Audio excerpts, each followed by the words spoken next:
നമസ്തേ. Editors ചോയ്സിലേക്ക് പ്രിയപ്പെട്ട പ്രേക്ഷകർക്ക് സ്വാഗതം. യു എസിന് വേണ്ടത് എന്താണ്? അമേരിക്കയുടെ ഏഷ്യൻ പാർട്ട്ണറാവണോ ഭാരതം? ചൈനയ്ക്കെതിരായ ഏറ്റവും മികച്ച പ്രതിരോധം തീർക്കാനോ? സാങ്കേതിക പ്രതിരോധ രംഗത്ത് സഹകരണം കുതിച്ചുയരുകയായിരുന്നു കഴിഞ്ഞ വർഷം മുതൽ. ചൈനയിൽ നിന്ന് കമ്പനികളെ കൂട്ടത്തോടെ ഒഴിവാക്കാൻ ഭാരതം വഴിയൊരുക്കുകയും ചെയ്തു. അതിൽ ആപ്പിൾ പോലുള്ള ഭീമന്മാർ ഉണ്ടായിരുന്നു. കഴിഞ്ഞ ചില മാസങ്ങൾ കൊണ്ട് എല്ലാം തകിടം മറിഞ്ഞു. വളരെ പെട്ടെന്നായിരുന്നു. വ്യാപാര കരാറിൻ്റെ പേരിലുണ്ടായ കടുംപിടുത്തം. സാധ്യമല്ലെന്ന ഉറച്ച നിലപാട് എടുത്ത് ഭാരതം. പലവിധ ആവശ്യങ്ങളുണ്ടായിരുന്നു. അതിൽ ഭാരതത്തിലെ കർഷകരുടെ താല്പര്യങ്ങൾ ബലി കഴിക്കണമായിരുന്നു. ക്ഷീര കർഷകരുടെ താല്പര്യങ്ങൾ ബലി കഴിക്കണമായിരുന്നു. റഷ്യയിൽ നിന്ന് എണ്ണ ഇറക്കുമതി ചെയ്യുന്നത് നിർത്തണം അല്ലെങ്കിൽ നിയന്ത്രിക്കണമെന്ന ആവശ്യമുണ്ടായിരുന്നു. പക്ഷെ ഇതിലെല്ലാം ഉണ്ടായിരുന്നു പൊരുത്തക്കേടുകൾ. ട്രംപ് ഉദ്ദേശിച്ചത് ഭാരതത്തെ മുൻനിർത്തി ചൈനയെ പൂട്ടാമെന്നാണെങ്കിൽ ഇന്ന് കഴിഞ്ഞ ദിവസങ്ങളിലെ വാർത്തകളെല്ലാം എല്ലാവരും കണ്ടായിരിക്കും. ഭാരതത്തിൻ്റെ പ്രധാനമന്ത്രി നരേന്ദ്രമോദി ചൈനയിലെത്തിയിരിക്കുകയാണ്. അവിടെ ചൈനീസ് പ്രസിഡന്റ് ഷീ ജിൻപിങ്ങുമായി നരേന്ദ്രമോദി ഹസ്തദാനം ചെയ്യുമ്പോൾ അത് കേവലം ഒരു ഫോട്ടോ ഓപ്പർച്യൂണിറ്റി അല്ല. ഇന്ന് നടുക്കം ട്രംപിനാണ്. ആരെ ഉപയോഗിച്ചാണോ ചൈനയെ പൂട്ടാൻ ശ്രമിച്ചത്, ആ ചൈനയെ മുൻനിർത്തുകയാണ് ഭാരതം. പുതിയ ഒരു ജിയോ പൊളിറ്റിക്കൽ ഇക്വേഷന് വഴിയൊരുക്കുകയാണോ? ഷാങ്ഹായ് കോഓപ്പറേഷൻ ഓർഗനൈസേഷനിൽ നടക്കുന്ന കൂടിക്കാഴ്ച, അതേ വേദിയിൽ പുടിനും ഒന്നിക്കുമ്പോൾ ട്രംപിന് വിറയ്ക്കാനും വിഷമിക്കാനും ഏറെയുണ്ട്. എഡിറ്റേഴ്സ് ചോയ്സ് ചോദിക്കുന്നു, ട്രംപിന് മുട്ടിടിക്കുന്നോ എന്ന്. നമുക്കൊപ്പം ഇന്ന് അതിഥികളായി colonel S ഡിന്നി BJP, doctor Mary George സാമ്പത്തിക വിദഗ്ധ, പ്രൊഫസർ ജോസഫ് ആന്റണി വിദേശകാര്യ വിദഗ്ധൻ, ഡോക്ടർ മോഹൻ വർഗീസ് വിദേശകാര്യ വിദഗ്ധൻ. ആദ്യം കേണൽ എസ് ഡിന്നിയിലേക്ക് വളരെ പെട്ടെന്ന് എല്ലാവരിലേക്കും വരാം. പക്ഷേ ഇതിൻ്റെ ഒരു പൊളിറ്റിക്കൽ ആംഗിൾ, അതല്ലെങ്കിൽ എവിടെയാണ് ട്രംപിന് പിഴച്ചത് എന്നുള്ളതാണല്ലോ നമുക്ക് നോക്കേണ്ടത്. ട്രംപ് ഭാരതത്തെ കണ്ടിരുന്നത് ഒരു കാര്യസ്ഥനായിട്ടാണോ? വികസ്വര രാജ്യം, വികസിച്ചു വരുന്ന രാജ്യം, ഡെവലപ്പിംഗ് നേഷൻ എന്ന ഒരു തലോടൽ കൊടുത്തിട്ട് ഒരു പേട്രണൈസിങ് മോഡിൽ നമുക്ക് വേണ്ടതൊക്കെ ചെയ്തു തരുന്ന ഒരു അടിയാളനായി, അവിടെ നിങ്ങോട്ട് പറയുന്നതിനൊന്നും നോ പറയാത്ത, പറയുന്നതെല്ലാം അനുഗ്രഹിക്കുന്ന, അനുസരിക്കുന്ന ഒരു കൂട്ടാളി, ഒരു പങ്കാളി എന്ന് പോലും വിളിക്കാത്ത, ഹൗഡി മോദി എന്ന് വിളിക്കുമ്പോൾ എടുത്തോ ട്രംപേ എന്ന് മോദി പറയും എന്ന് അദ്ദേഹം തെറ്റിദ്ധരിച്ചോ? റഷ്യയിൽ നിന്ന് ഭാരതം എണ്ണ ഇറക്കുമതി ചെയ്തെങ്കിൽ അതിൻ്റെ ഗുണമുണ്ടായത് ലോകത്തിന് മുഴുവനാണ്. എണ്ണവില കുതിച്ചുയരാതെ പിടിച്ചു നിർത്താൻ ഭാരതത്തിൻ്റെ ആ ഒരു നടപടിക്ക് സാധിച്ചു. ഇതിനേക്കാൾ കൂടുതൽ ഇമ്പോർട്ട് ചെയ്യുന്ന ചൈനയെ തൊടാൻ ഇപ്പോഴും ട്രംപിന് ധൈര്യം വന്നിട്ടില്ല. മറ്റു പല മേഖലകളായി താരിഫ് വർദ്ധിപ്പിച്ചിട്ടുണ്ടെങ്കിലും. ഞാൻ ഡോക്ടർ മോഹൻ വർഗീസുമായി സംസാരിക്കുമ്പോൾ ഒരു കാര്യം പറഞ്ഞു. ഭാരതത്തിൽ നിന്ന് അനുദിനം ഡസൻ കണക്കിനാണ് ഗ്രാൻഡ് മാസ്റ്റർമാർ, ചെസ് ചാമ്പ്യന്മാർ കൗമാരപ്രായത്തിൽ, ബാല്യത്തിൽ അണിനിരക്കുന്നത്. ഇതുപോലെ ഭൂഗോള, ആഗോള, ജിയോ പൊളിറ്റിക്കൽ മേഖലയിൽ അല്ലെങ്കിൽ അതാകുന്ന ചതുരംഗ കളത്തിൽ ഇവിടെ അണിനിരത്തിയിരിക്കുന്ന ഗ്രാൻഡ് മാസ്റ്റർമാരെ ട്രംപ് കണ്ടില്ലേ? അല്ലെങ്കിൽ ട്രംപിൻ്റെ ഉപദേശകർക്ക് മനസ്സിലായില്ലേ ആരാണ് അവരെന്നും എന്താണ് പുതിയ ഭാരതമെന്നും? കേണൽ എസ് ഡിന്നി, എവിടെയാണ് ട്രംപിന് പിഴച്ചത്? അല്ല പിഴച്ചത്, ട്രംപിനെ എലക്ട് ചെയ്ത അമേരിക്കൻസിനാണ് ആക്ച്വലി പിഴച്ചത്, ഫസ്റ്റ് ആൻഡ് ഫോർമോസ്റ്റ്. കാരണം ഇപ്പം അമേരിക്കയിൽ തന്നെ ധാരാളം ആളുകൾ തലയിൽ കൈവച്ചുകൊണ്ടിരിക്കുന്നുണ്ട് ഇതെന്താണ് സംഭവം എന്നുള്ളത്. ഇന്നലെയായിട്ടൊക്കെ എത്രമാത്രം അനലിസ്റ്റുകൾ അവരുടെ തന്നെ പാർട്ടിയിലെ ആളുകൾ തന്നെ വന്നും ചോദ്യം ചെയ്യുന്ന ഒരു രീതിയിലേക്ക് മാറിയിട്ടുണ്ട്. സോ ഐ തിങ്ക് അതാണ് ഫസ്റ്റ് തിങ്. അതായത് അവർ വലിയൊരു നമുക്ക് എല്ലാവർക്കും അറിയാമായിരുന്ന ഒരു മാവറിക് ആയിട്ടുള്ള ഒരു പ്രസിഡന്റ് ആയിരിക്കും. പക്ഷെ അതിനെയൊക്കെ നമ്മളെയൊക്കെ ഇമാജിനേഷന്റെ അപ്പുറത്തായിട്ടുള്ള രീതിയിലാണ് അദ്ദേഹം പൊയ്ക്കൊണ്ടിരിക്കുന്നത്. ഒന്നത്. രണ്ടാമത്, അദ്ദേഹം ഒരു ബിസിനസ് മാൻ ആണ്. അപ്പൊ ആ ബിസിനസ് മാൻ എപ്പോഴും ഒരു ബുള്ളിങ് ടാക്ടിക്സ്, നമുക്കറിയാമല്ലോ, നമുക്ക് വലിയൊരു ബിസിനസ് മാൻ വന്നു കഴിഞ്ഞാൽ അദ്ദേഹത്തിന്റെ എക്കണോമിക് മൈറ്റ് ഉപയോഗിച്ച് അദ്ദേഹത്തിന്റെ ആ രീതിയിലേക്ക് എല്ലാവരെയും തന്റെ ഇഷ്ടത്തിൽ കൊണ്ടുവരാം എന്നുള്ള പ്യൂർലി ബിസിനസ് ആയിട്ടുള്ള ഒരു പൊളിറ്റിക്കൽ ലീഡർഷിപ്പോ അല്ലെങ്കിൽ ഒരു ഡിപ്ലോമാറ്റിക് ആയിട്ടുള്ള ഒരു ഫിനസോ ഒന്നും ഇല്ലാത്ത ഒരു വ്യക്തി, ഒരു പ്യൂർലി ഡിപ്ലോമാറ്റിക് ഒരു ബിസിനസ് മാനേജായിട്ടുള്ള ഒരു വ്യക്തിയാണ്. എല്ലാം ട്രാൻസാക്ഷണൽ ആയിട്ടുള്ളത്. അതായത് എനിക്ക് എന്ത് കിട്ടും എന്നുള്ള രീതിയിൽ മാത്രമായിട്ട് ഉള്ള രീതിയിലേക്കുള്ള ഒരു നേതാവാണ് അദ്ദേഹം. അപ്പൊ അവിടെ പറ്റിയെന്ന് വെച്ച് കഴിഞ്ഞാൽ എനിക്ക് തോന്നുന്നു അദ്ദേഹം ഓഫ്കോഴ്സ് ട്രംപ് 1.0 തന്നെ അദ്ദേഹം പറഞ്ഞിരുന്നു ടാരിഫിനെ കുറിച്ച്. ടാരിഫ് ഒരു വെപ്പനാക്കി, അതായത് ഒരു ആയുധമാക്കി മാറ്റാൻ ഉള്ള രീതിയിലേക്ക് അദ്ദേഹം സംസാരിച്ചിരുന്നു. പക്ഷെ കോവിഡ് ഒക്കെ വന്നുകൊണ്ട് അതിന് കൂടുതൽ ധാരാളം അതിന് ചെയ്യാൻ പറ്റില്ല. പക്ഷെ ട്രംപ് 2.0 അദ്ദേഹം അതിനൊരു ആയുധമാക്കി ലോകത്തുള്ള എല്ലാ രാജ്യങ്ങളും, ഭാരതത്തിന് മാത്രമല്ല ലോകത്തുള്ള എല്ലാ രാജ്യങ്ങളും, അമേരിക്കയുടെ തന്നെ ഏറ്റവും അടുത്ത സുഹൃത്തുക്കളായിട്ടുള്ള സൗത്ത് കൊറിയ ആയാലും ശരി, ഓസ്ട്രേലിയ ആയാലും ശരി, ജപ്പാൻ ആയാലും ശരി, മറ്റ് യൂറോപ്യൻ യൂണിയൻ രാജ്യങ്ങൾ എല്ലാവരുടെയും അഗേൻസ്റ്റ് ആയിട്ട് ഇപ്പൊ ഏറ്റവും ഒടുവിൽ ഇന്ത്യക്ക് അഗേൻസ്റ്റ് ആയിട്ടും അദ്ദേഹം ടാരിഫിനെ ഒരു ഒരു വെപ്പനാക്കിയ രീതിയിലേക്ക് മാറ്റി. പക്ഷെ ഇപ്പം ഇതിന്റെ ഇപ്പോഴത്തെ ഒരു അവസ്ഥ എന്ന് വെച്ച് കഴിഞ്ഞാൽ അത് നമുക്ക് എല്ലാവർക്കും അറിയാവുന്ന, പല പ്രാവശ്യം നമ്മൾ സംസാരിച്ചിട്ടുള്ളതാണ്. ഈ 25% ടാരിഫ്, ഓക്കെ, അത് നമ്മളെ ടാരിഫ് കൂടുതലാണ് എന്നുള്ള രീതിയിലേക്കുള്ള ഒരാൾ. പക്ഷെ 25% എക്സ്ട്രാ റഷ്യയിൽ നിന്ന് നമ്മൾ ക്രൂഡ് ഓയിൽ വാങ്ങിക്കുന്നു എന്നുള്ള പറയുന്നത്, നേരത്തെ അങ്ങ് പറഞ്ഞ പോലെ തന്നെ നമ്മളെക്കാട്ടി കൂടുതൽ ക്രൂഡ് ഓയിൽ വാങ്ങിക്കുന്ന ചൈനയുണ്ട്. ഈ യുദ്ധം നടന്നുകൊണ്ടിരിക്കുമ്പോൾ തന്നെ ധാരാളം കാര്യങ്ങൾ ഇങ്ങോട്ട് ഫെർട്ടിലൈസർ ഉപയോഗിച്ച് ഉൾപ്പെടെയുള്ള കാര്യങ്ങൾ ഇമ്പോർട്ട് ചെയ്യുന്നത് സ്വന്തം അമേരിക്കയുണ്ട്. അതിനെയൊക്കെ മറച്ചു വെച്ചുകൊണ്ടാണ് അദ്ദേഹം അങ്ങനത്തെ ഒരു സ്റ്റെപ്പ് എടുത്തത്. അതിന്റെ തീർച്ചയായിട്ടും അതൊരു ഒരു പേഴ്സണൽ ആയിട്ടുള്ള ഒരു കാര്യമാണ്. ആ പേഴ്സണൽ കാര്യം എന്താണ്? ഓപ്പറേഷൻ സിന്ദൂറിൽ അദ്ദേഹം വലിയ രീതിയിൽ ഇടപെട്ടു. അദ്ദേഹത്തിന് ഒരു നോബൽ പ്രൈസ് തരണമായിരുന്നു. അദ്ദേഹം പറഞ്ഞു, ഞാൻ ലോകത്തുള്ള എല്ലാ കാര്യങ്ങളിലും ഞാൻ ഇടപെട്ട് എനിക്ക് നോബൽ പ്രൈസ് ആരും എന്നെ പരിഗണിക്കുന്നില്ല എന്നൊക്കെ രീതിയിൽ. പക്ഷെ അതിന് സത്യം പറഞ്ഞാൽ നമ്മൾ നേരത്തെ പറഞ്ഞ പോലെ നമ്മൾ മൈ ഫ്രണ്ട് എന്ന് വിളിച്ചിട്ടുണ്ടെങ്കിലും ആ മൈ ഫ്രണ്ടിനെ നമ്മൾ കള്ളമാണെന്ന് തന്നെ പറഞ്ഞു. അതായത് നിങ്ങളൊന്നും ഇടപെട്ടിട്ടില്ല എന്ന് ഒരു സഭ്യമായ ഭാഷയിൽ ഇന്ത്യൻ പാർലമെന്റിൽ തന്നെ ലോകത്തുള്ള ഒരു രാജ്യത്തലവനും ഇതിൽ ആ കാര്യത്തിൽ ഇടപെട്ടിട്ടില്ല എന്ന്, ഇതിനെക്കാട്ടി സഭ്യമായിട്ട് അല്ലെങ്കിൽ ഇതുകാട്ടി മാന്യമായിട്ട് എങ്ങനെയാണ് നിങ്ങൾ കള്ളം പറയുക? അപ്പൊ അത് പറഞ്ഞപ്പോൾ അദ്ദേഹത്തിന് വളരെയേറെ ഷോക്കായി. രണ്ടാമത് എനിക്ക് തോന്നുന്നു ഇന്നലെ നമ്മുടെ വേറൊരു ചാനലിൽ അദ്ദേഹം പറഞ്ഞത്, ഡൊണാൾഡ് ട്രംപ് പറയാണ്, ഞാൻ ഇങ്ങനെ ടാരിഫ് ചെയ്യുമ്പം ലോകത്തുള്ള മറ്റ് രാജ്യങ്ങളിലെ നേതാക്കന്മാർ വന്ന് എന്നെ എങ്ങനെയാണ് കാണുന്നത് എന്നുള്ള വളരെ അസഭ്യമായിട്ടുള്ള ഒരു ഭാഷയിൽ അദ്ദേഹം ഉപയോഗിച്ചു. അത് ഞാൻ പറയാൻ പോലും, എന്റെ സംസ്കാരത്തിൽ ഞാൻ അത് പറയാൻ പോലും താല്പര്യപ്പെടുന്നില്ല. അപ്പൊ അദ്ദേഹം വിചാരിച്ച് ഇന്ത്യ അതുപോലെ വരുമെന്ന്. ഇപ്പൊ നമ്മൾ കുറച്ച് ദിവസം മുമ്പ് നമ്മൾ കണ്ടു, ഡൊണാൾഡ് ട്രംപ് ഒരു ടേബിളിൽ ഇരിക്കുകയാണ് വൈറ്റ് ഹൗസിൽ. അതിന്റെ ചുറ്റും കുട്ടികൾ ഇരിക്കുന്ന പോലെ ഈ യൂറോപ്യൻ യൂണിയൻസിന്റെ നേതാക്കന്മാർ അവിടെ വന്ന് ഇരിക്കുകയാണ് ഈ ടാരിഫിന് ഈ മറ്റു വിഷയങ്ങളൊക്കെ ചർച്ച ചെയ്യാൻ വേണ്ടി. അപ്പൊ ആ രീതിയിലുള്ള ഒരു പ്രതികരണമാണ് ഡൊണാൾഡ് ട്രംപ് ഇന്ത്യയിൽ നിന്ന് പ്രതീക്ഷിച്ചത്. അത് അദ്ദേഹത്തിന് ആള് തെറ്റിപ്പോയി. പ്രത്യേകിച്ച് നരേന്ദ്രമോദി അദ്ദേഹം തന്നെ സ്വന്തമായിട്ട് പണ്ട് പറഞ്ഞിട്ടുള്ളതാണ്, is A very tough nut, is A very tough person for negotiation, is A very hard negotiator എന്ന് അദ്ദേഹം തന്നെ പറഞ്ഞത്.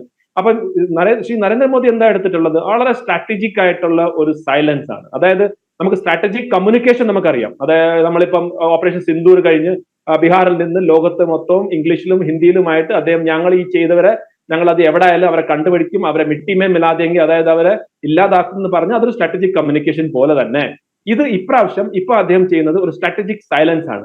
എന്ത് വന്നാലും ഒരു രീതിയിലുള്ള ഒരു റിയാക്ഷൻ ഇല്ല, ഒരു രീതിയിലുള്ള പ്രസ്താവനകളില്ല, ഒരു രീതിയിൽ വേറെ ഒന്നും ചെയ്യുന്നില്ല. പക്ഷേ അതിന്റെ കൂടെ തന്നെ മറ്റ് പല കാര്യങ്ങളും നമ്മൾ ചെയ്യുന്നുണ്ട്. അതിന്റെ ഭാഗമായിട്ട് തന്നെയാണ് ഇപ്പം SCO സമ്മിറ്റിൽ നമ്മൾ പോകുമായിരുന്നു. പക്ഷെ ഇപ്പോഴത്തെ ഒരു സാഹചര്യം അതിന് കുറച്ചും കൂടെ ഒരു വേറെ രീതിയിലേക്ക് ലെവലിൽ വരുന്നുണ്ട്. സിഗ്നിഫിക്കൻസ് വർദ്ധിക്കുന്നു. ഒറ്റ കാര്യം കൂടെ പ്രദീപ്, ഞാൻ പറയുന്നത്, നമ്മൾ ഇതിനെ ഒരിക്കലും ഇന്ത്യ വേഴ്സസ് US എന്ന് കാണരുത്. അതായത് ഒരു തെറ്റായിട്ടുള്ള രീതിയാണ്. ഇപ്പോഴും US ആണ് ഇന്ത്യയുടെ ഏറ്റവും വലിയ ട്രേഡിംഗ് പാർട്ണർ US ആണ്. US-ഉം ഇന്ത്യയുമായിട്ട് ധാരാളം കാര്യത്തിൽ ഇപ്പോഴും നമ്മൾ യോജിച്ച് പോകുന്നതാണ്. അതായത് സാമ്പത്തിക വ്യവസ്ഥയാലും ശരി, നമ്മുടെ കോമണാലിറ്റീസ്, നമ്മൾ ഡെമോക്രാറ്റിക് കൺട്രിയാണ്, സെക്യുലർ കൺട്രിയാണ്, അങ്ങനത്തെ ഒക്കെ രീതിയിലും നമ്മുടെ ജിയോപൊളിറ്റിക്കൽ ലൊക്കേഷൻ വൈസും ഇന്ത്യക്ക് നേരത്തെ അങ്ങ് തന്നെ പറഞ്ഞ പോലെ ചൈനയെ കണ്ടെയ്ൻ ചെയ്യണമെങ്കിൽ അമേരിക്കയുടെ ആവശ്യമുണ്ട്, നമുക്കും അവരുടെ ആവശ്യമുണ്ട് ഡിഫൻസ് റിലേറ്റഡ് ആണ്. അപ്പൊ ഇന്ത്യയും US-ഉം ഒരു സ്ട്രാറ്റജിക് പാർട്ട്നേഴ്സ് ആയിട്ട് തന്നെ തുടരും. ഇത് ട്രംപിന്റെ ഒരു ടെമ്പററി ഫിനോമിന, ഒരു ടെമ്പററി മാവറിക് അറ്റ് ഇറ്റ്സ് ആ ഒരു രീതിയിലേക്ക് മാത്രമാണ് ഞാനിപ്പം കാണുന്നത്. Well said colonel S Denny. അമേരിക്കയോട് നമുക്ക് പ്രശ്നമൊന്നുമില്ല, അമേരിക്കക്കാരോടും പ്രശ്നമില്ല. ഭാരതവും അമേരിക്കയും മാത്രമല്ല, അമേരിക്കയുടെ ഭരണ സംവിധാനം എങ്ങനെയാണ്, അമേരിക്കയുടെ കോർപ്പറേറ്റ് സംവിധാനം, ഇവിടെയൊക്കെ നിർണായക സ്ഥാനങ്ങളിൽ ഇരിക്കുന്നത് ഭാരതീയരാണ്. നമ്മൾ കൊടുത്ത ടാലൻ്റാണ് ഒരു ഭാഗത്ത്. അതുപോലെ തന്നെയാണ് നമുക്കും ഉണ്ട് ആവശ്യങ്ങൾ. ഈ ട്രേഡ് അടക്കമുള്ള നമ്മുടെ വിപണിയാണ്, വലിയ വിപണിയാണ്. നമ്മുടെ കയറ്റുമതിക്ക് US-നെയും ആവശ്യമുണ്ട്. അങ്ങ് പറഞ്ഞ പോലെ ട്രംപിൻ്റെ ടാൻട്രംസ് ആയി മാത്രം ഇപ്പോൾ കാണാം. ഒപ്പം എനിക്കിഷ്ടപ്പെട്ടു that strategic silence, but that silence is defining to Trump. ഞാൻ ഡോക്ടർ മേരി ജോർജിലേക്ക് പോകുന്നു. മാഡം, നമുക്കറിയേണ്ടത് ഇതിൻ്റെ ഒരു സാമ്പത്തിക ഇമ്പാക്റ്റാണ്. 50% ടാരിഫ് എന്ന് ട്രംപ് ഭീഷണിപ്പെടുത്തി നടപ്പാക്കി. അതിനൊപ്പം ട്രംപ് ഭാരതത്തെ വിളിച്ചത് ഡെഡ് എക്കോണമി എന്ന്. അത് ഏറ്റുപാടാനും ഇവിടെ ഒരാളുണ്ടായിരുന്നു, സമാദരണീയനായ സർവസമ്മതനായ ഭാരതത്തിൻ്റെ പ്രതിപക്ഷ നേതാവ്. ഒരു ഡെഡ് എക്കോണമി എന്ന് ഭാരതത്തെ വിളിക്കാൻ എന്തുമാത്രം മണ്ടനാകണം ഒരാൾ? മാഡം.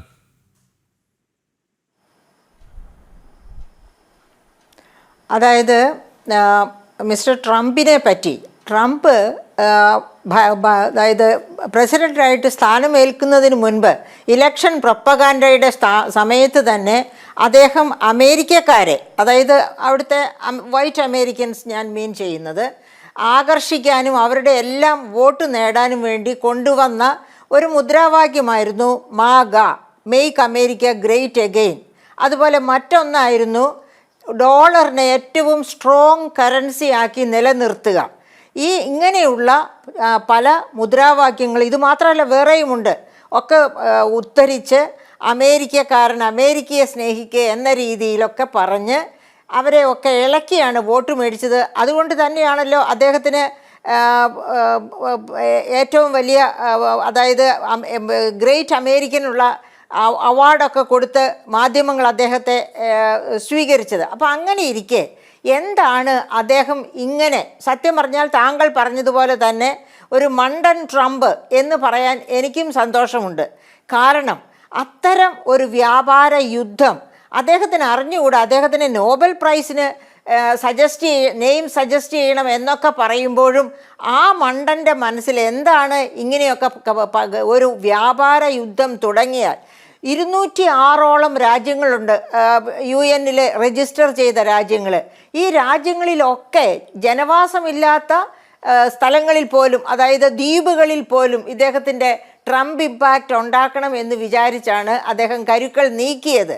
പക്ഷെ അങ്ങനെ കരുക്കൾ നീക്കുമ്പോൾ അത് ഏറ്റവും അധികം വലിയ പ്രഹരമേൽപ്പിക്കുന്നത് ഇന്ത്യയെ പോലെയുള്ള രാജ്യത്ത്, അതായത് കാനഡയ്ക്കൊക്കെ അടി കിട്ടി കാനഡ തിരിച്ചടിക്കുമെന്ന് വന്നപ്പോൾ അവിടെ റെക്കൺസീലിയേഷന് പെട്ടെന്ന് തന്നെ തയ്യാറായി. അതേ സമയത്ത് ഇന്ത്യയിലേക്ക് വന്നാൽ, അതുപോലെ ചൈന, ഇന്ത്യ, ഈ രണ്ട് രാജ്യങ്ങളോടും ആദ്യം ചൈനയോടായിരുന്നു പുള്ളിയുടെ രോഷം മുഴുവനും. ആ രോഷം പതുക്കെ തണുത്ത് 500% എന്ന് പറഞ്ഞത് 51%-ത്തിലേക്ക് താഴെ വരുന്നു. അപ്പോൾ ഇന്ത്യയോടാണ് പിന്നെ അദ്ദേഹത്തിന് കാലുഷ്യം മുഴുവൻ. എന്തായിരുന്നു ഇന്ത്യയോട് കാലുഷ്യം ഉണ്ടാകാൻ കാരണം? നേരത്തെ തന്നെ അദ്ദേഹം പറഞ്ഞിരുന്നു, ആഗ്രോ പ്രോഡക്ട്സ്, പ്രത്യേകിച്ച് അവരുടെ സോയാബീൻ പോലെയുള്ള ഉൽപ്പന്നങ്ങൾ, അതുപോലെ പാൽ ഉൽപ്പന്നങ്ങൾ വലിയ തോതിൽ വില കുറഞ്ഞ്, അതിന് ഞാൻ പറയുന്നത് സാമ്പത്തിക ശാസ്ത്രത്തിൽ അതിന് ഡംപിങ് എന്ന് പറയും. അതായത് കോസ്റ്റ് ഓഫ് പ്രൊഡക്ഷനേക്കാളും വില കുറച്ച് ഒരു ഉൽപ്പന്നം മറ്റു രാജ്യത്ത് വിൽക്കുക. അങ്ങനെ ഇന്ത്യയിൽ അവരുടെ ആഗ്രോ പ്രോഡക്ട്സും പാലുൽപ്പന്നങ്ങളും അഗ്രികൾച്ചറൽ പ്രോഡക്ട്സിൽ തന്നെ വരുന്നതാണ്. ഈ രണ്ട് കൂട്ടവും ഇന്ത്യയിൽ വിൽക്കാൻ സമ്മതിക്കണം. അപ്പോൾ അദ്ദേഹത്തിൻ്റെ കണ്ണ് എവിടെയാണ് എന്ന് നമ്മൾ ഓർക്കണം. അദ്ദേഹത്തിൻ്റെ കണ്ണ് വിപണിയിലാണ്. 146 കോടി 39 ലക്ഷം ജനങ്ങളുള്ള ഒന്നാമത്തെ ജനസംഖ്യയായ ഇന്ത്യ കിട്ടിയാൽ അദ്ദേഹത്തിൻ്റെ ഈ അഗ്രികൾച്ചറൽ പ്രോഡക്ട്സ് ഒക്കെ ഡംപ് ചെയ്താലും എങ്ങനെയായാലും അവിടെ അമേരിക്കയിലെ കാർഷിക മേഖല കോർപ്പറേറ്റൈസ്ഡ് ആണ്. അപ്പോൾ ആ കോർപ്പറേറ്റുകൾ 2% അമേരിക്കൻസ് മാത്രമാണ് കൃഷിയിൽ ഏർപ്പെട്ട് ജീവിക്കുന്നത്. നേരെ മറിച്ച് ഇന്ത്യയിൽ 48% കർഷകരാണ്. 48% പേര് കൃഷിയെ ജീവനോപാധിയായി കാണുന്നതാണ്. അതിൽ തന്നെ 68% പേർ micro, small and medium enterprises ആണ്, അതായത് ചെറുകിട കർഷകരാണ്. അപ്പോൾ ഈ ചെറുകിട കർഷകർ, നമുക്ക് ഓർമ്മയുണ്ട്, പിന്നെ 2019-20 കാലഘട്ടത്തിലായിരുന്നു 800 ദിവസത്തോളം നീണ്ട സമരമാണ് കർഷകർ നടത്തിയത്, അവരുടെ ആകുലതകളും വ്യാകുലതകളും ഒക്കെ രേഖപ്പെടുത്തിക്കൊണ്ട്. അപ്പോൾ വീണ്ടും അതുപോലെ കർഷക സമരം വരാം ഈ കർഷക വിപണി തുറന്നു കൊടുത്താൽ. അതുകൊണ്ട് നമ്മുടെ ബഹുമാനപ്പെട്ട പ്രധാനമന്ത്രിക്ക് അറിയാമായിരുന്നു കർഷക വിപണി ഒരു തരത്തിലും തുറന്നു കൊടുക്കാൻ പറ്റില്ല. അതുകൊണ്ടാണ് അദ്ദേഹം മൗനം ദീക്ഷിച്ചത്. ഇനി ചൈനയുടെ കാര്യം എടുക്കുകയാണെങ്കിൽ അമേരിക്ക എന്തുകൊണ്ടാണ് ചൈനയോടും ഇടയുന്നത്? അപ്പം ഞാൻ ഒരു കാര്യം കൂടി പറഞ്ഞോട്ടെ. ഇന്ത്യയുടെ പേരിൽ ഇങ്ങനെ വില പേശാൻ അമേരിക്കയ്ക്ക് സാധ്യതയുണ്ടായത് എങ്ങനെയാണ്? നമുക്ക് ഏറ്റവും കൂടുതൽ ട്രേഡ് സർപ്ലസ് ഉള്ള രാജ്യമാണ് അമേരിക്ക. അതായത് നമ്മളിൽ നിന്ന് ഏറ്റവും കൂടുതൽ വാങ്ങുന്ന രാജ്യം. യഥാർത്ഥത്തിൽ അമേരിക്ക നമ്മളിൽ നിന്ന് വാങ്ങുന്നതിന് നമുക്ക് ചിലവാകുന്ന ഫോറിൻ എക്സ്ചേഞ്ചിൻ്റെ പകുതി ചെലവിനുള്ളത് മാത്രമേ ഇന്ത്യ അമേരിക്കയിൽ നിന്ന് വാങ്ങുന്നുള്ളൂ. അപ്പോൾ അങ്ങനെ ട്രേഡ് സർപ്ലസ് ഉള്ള ഒരു രാജ്യമാണ്. പല ഉൽപ്പന്നങ്ങളും വളരെ ചെറിയ താരിഫിനാണ് അങ്ങോട്ട് ഇമ്പോർട്ട് ചെയ്യുന്നത്. അത്തരം ഒരു സാഹചര്യത്തിൽ ശരിക്കും ഇന്ത്യൻ വിപണി അദ്ദേഹത്തെ കണക്കറ്റ് ആകർഷിച്ചു. നമ്മുടെ കേണൽ നേരത്തെ സൂചിപ്പിച്ചതുപോലെ അദ്ദേഹം ഒരു ബിസിനസ്മാനാണ്, താങ്കളും അത് സൂചിപ്പിച്ചു. ആ ഒരു ബിസിനസ്മാന് ഒരു ബിസിനസ് മൈൻഡ് ഉണ്ട്. എവിടെ വിപണി ഉണ്ടോ ആ വിപണി പിടിച്ചടക്കുക. അപ്പോൾ അങ്ങനെ ഏറ്റവും വലിയ വിപണിയുള്ള ഇന്ത്യയെ ആക്കിക്കൊണ്ടാണ് അദ്ദേഹം മുന്നേറിയത്. അപ്പോൾ അക്കാര്യത്തിൽ നരേന്ദ്രമോദി സൈലൻസ് കീപ്പ് ചെയ്തു. അങ്ങനെ അതായത് ഒരു കാരണവശാലും ഇന്ത്യയുടെ കാർഷിക വിപണി തുറന്നു കൊടുക്കാൻ പറ്റില്ല എന്ന് നരേന്ദ്രമോദിക്ക് നല്ലവണ്ണം അറിയാം. അതിൻ്റെ പ്രത്യാഘാതങ്ങൾ അതിഭീകരമായിരിക്കും എന്ന് അദ്ദേഹത്തിന് അറിയാം. അതുകൊണ്ടാണ് അത് തുറന്നു കൊടുക്കാൻ പറ്റില്ല എന്ന് തീരുമാനമെടുത്തതും അങ്ങനെ ഇരുന്നതും. അപ്പോൾ ആ സാഹചര്യത്തിൽ എല്ലാ ഉൽപ്പന്നങ്ങൾക്കും ആദ്യം 25% തീരുവ എന്ന് പറഞ്ഞു. പക്ഷേ അവരുടെ ഇന്ത്യയുടെ തീരുമാനത്തിൽ നിന്ന് മാറിയില്ല. ഇന്ത്യ വിപണി തുറന്നു കൊടുക്കുന്നില്ല എന്നുണ്ടെങ്കിൽ 100% പീനൽ ടാരിഫ്, അതായത് വേറൊരു 25% കൂടി. അങ്ങനെയാണ് 50% തീരുവയിലേക്ക് എത്തിയത്. നമുക്കറിയാം അതിൻ്റെ ഇമ്മീഡിയറ്റ് ഇമ്പാക്റ്റ് ഇന്ത്യയിൽ എന്തായിരുന്നു എന്ന്. ഇന്ന് നമ്മൾ നോക്കുകയാണെങ്കിൽ മിനിഞ്ഞാന്നാണ് ഈ ഓഗസ്റ്റ് 27 ഈ നിയമം നിലവിൽ വരുന്നു. 50% താരിഫ് നിലവിൽ വരുന്നു. ഇന്നലെ സ്റ്റോക്ക് മാർക്കറ്റൊക്കെ ഇടിഞ്ഞു. രൂപയുടെ മൂല്യം 88 രൂപ ഈസ് ഈക്വൽ ടു $1. ഒരു പക്ഷേ 88-നേക്കാൾ കുറച്ചുകൂടി കൂടിയ രീതി, അതായത് ചരിത്രത്തിലെ ഏറ്റവും വലിയ രൂപയുടെ മൂല്യം ഇടിവാണ് ഇന്നലെ നമ്മൾ കണ്ടത്. അപ്പോൾ ഇന്ന് നോക്കുക, ഇന്ന് തന്നെ നമുക്കറിയാം രാവിലെ നോക്കുമ്പോഴേക്ക് നിഫ്റ്റിയിൽ -74% ആണ് താഴ്ച. അതുപോലെ തന്നെ NSE, അതായത് സെൻസെക്സിൽ 270%-ലധികമാണ് താഴേക്ക് പോയത്. അങ്ങനെ സ്റ്റോക്ക് മാർക്കറ്റിനെയും ഒക്കെ. ഇനി സ്വർണത്തിൻ്റെ വില നോക്കൂ. സ്വർണത്തിൻ്റെ വിലയിൽ വൻ കുതിപ്പാണ് ഉണ്ടായിരിക്കുന്നത്. 76,960 രൂപയിലേക്ക് ഒരു പവൻ സ്വർണത്തിൻ്റെ വില ഇന്ന് വൈകുന്നേരമാകുമ്പോഴേക്കും ഉയർന്നിരിക്കുന്നു. അപ്പോൾ അത്തരത്തിൽ, അതായത് എന്തുകൊണ്ടാണ് സ്വർണത്തിൻ്റെ വില ഉയർന്നത്? ഈ ട്രംപ് ക്രിയേറ്റ് ചെയ്ത വ്യാപാര യുദ്ധ സമാനമായ അന്തരീക്ഷം, അതുമൂലം സ്റ്റോക്ക് മാർക്കറ്റ് ഇടിഞ്ഞു കഴിഞ്ഞാൽ പിന്നെ എവിടെയാണ് മനുഷ്യർക്ക് ഇൻവെസ്റ്റ് ചെയ്യാൻ പറ്റുന്നത്? ഒന്നുകിൽ ഡോളറിൽ അല്ലെങ്കിൽ സ്വർണത്തിൽ. ഡോളറിൽ ഇൻവെസ്റ്റ് ചെയ്യാൻ ആർക്കും ഭയമാണ്. കാരണം എന്താണ്? ഡോളർ ഈ ട്രംപ് ഭരണത്തിലിരിക്കെ, പ്രസിഡന്റ് ആയിരിക്കെ ഒരു കാരണവശാലും ഡോളർ സ്ഥിരമായിരിക്കുകയില്ല. അദ്ദേഹത്തിൻ്റെ പോളിസികളിൽ ഉണ്ടാകുന്ന ചാഞ്ചാട്ടത്തിനനുസരിച്ച് ഡോളറിൻ്റെ മൂല്യത്തിലും ചാഞ്ചാട്ടമുണ്ടാകും. അതുകൊണ്ട് ഡോളറിലും ഇൻവെസ്റ്റ് ചെയ്യേണ്ട. അങ്ങനെയാണ് നിക്ഷേപം മുഴുവനും സ്വർണത്തിലേക്ക് ഒഴുകിയതും. സ്വർണത്തിൻ്റെ ട്രംപ് ഭരണത്തിൽ വരുമ്പോൾ 48,000-ൽ നിന്ന സ്വർണമാണ് ഇപ്പോൾ 76,960 രൂപയിലേക്ക് വന്നിരിക്കുന്നത്. അപ്പോൾ ഇത്രയധികം വലിയ യുദ്ധ സമാനമായ ഒരു അന്തരീക്ഷം സൃഷ്ടിക്കാൻ ട്രംപിന് കഴിഞ്ഞു. അത് ഇന്ത്യൻ ഇക്കോണമിയിലും മാഡം, ഈ ഇമ്പാക്റ്റിലേക്ക്, ഇത് ഭാരതത്തിൽ ഉണ്ടാക്കിയിരിക്കുന്ന ഇമ്പാക്റ്റിലേക്ക്, ഇതിൽ നിന്നുള്ള തിരിച്ചുവരവിലേക്ക്, അതുപോലെ അത് US-ൽ ഉണ്ടാക്കിയിരിക്കുന്ന ആഘാതത്തെക്കുറിച്ചും ഒക്കെ ചർച്ച ചെയ്യും. ട്രംപിന് മുട്ടിടിക്കുന്നോ എന്നാണ് എഡിറ്റേഴ്സ് ചോയ്സ് ചോദിക്കുന്നത്. ഞാൻ വിദേശകാര്യ വിദഗ്ധരിലേക്ക് ഒന്ന് നീങ്ങട്ടെ.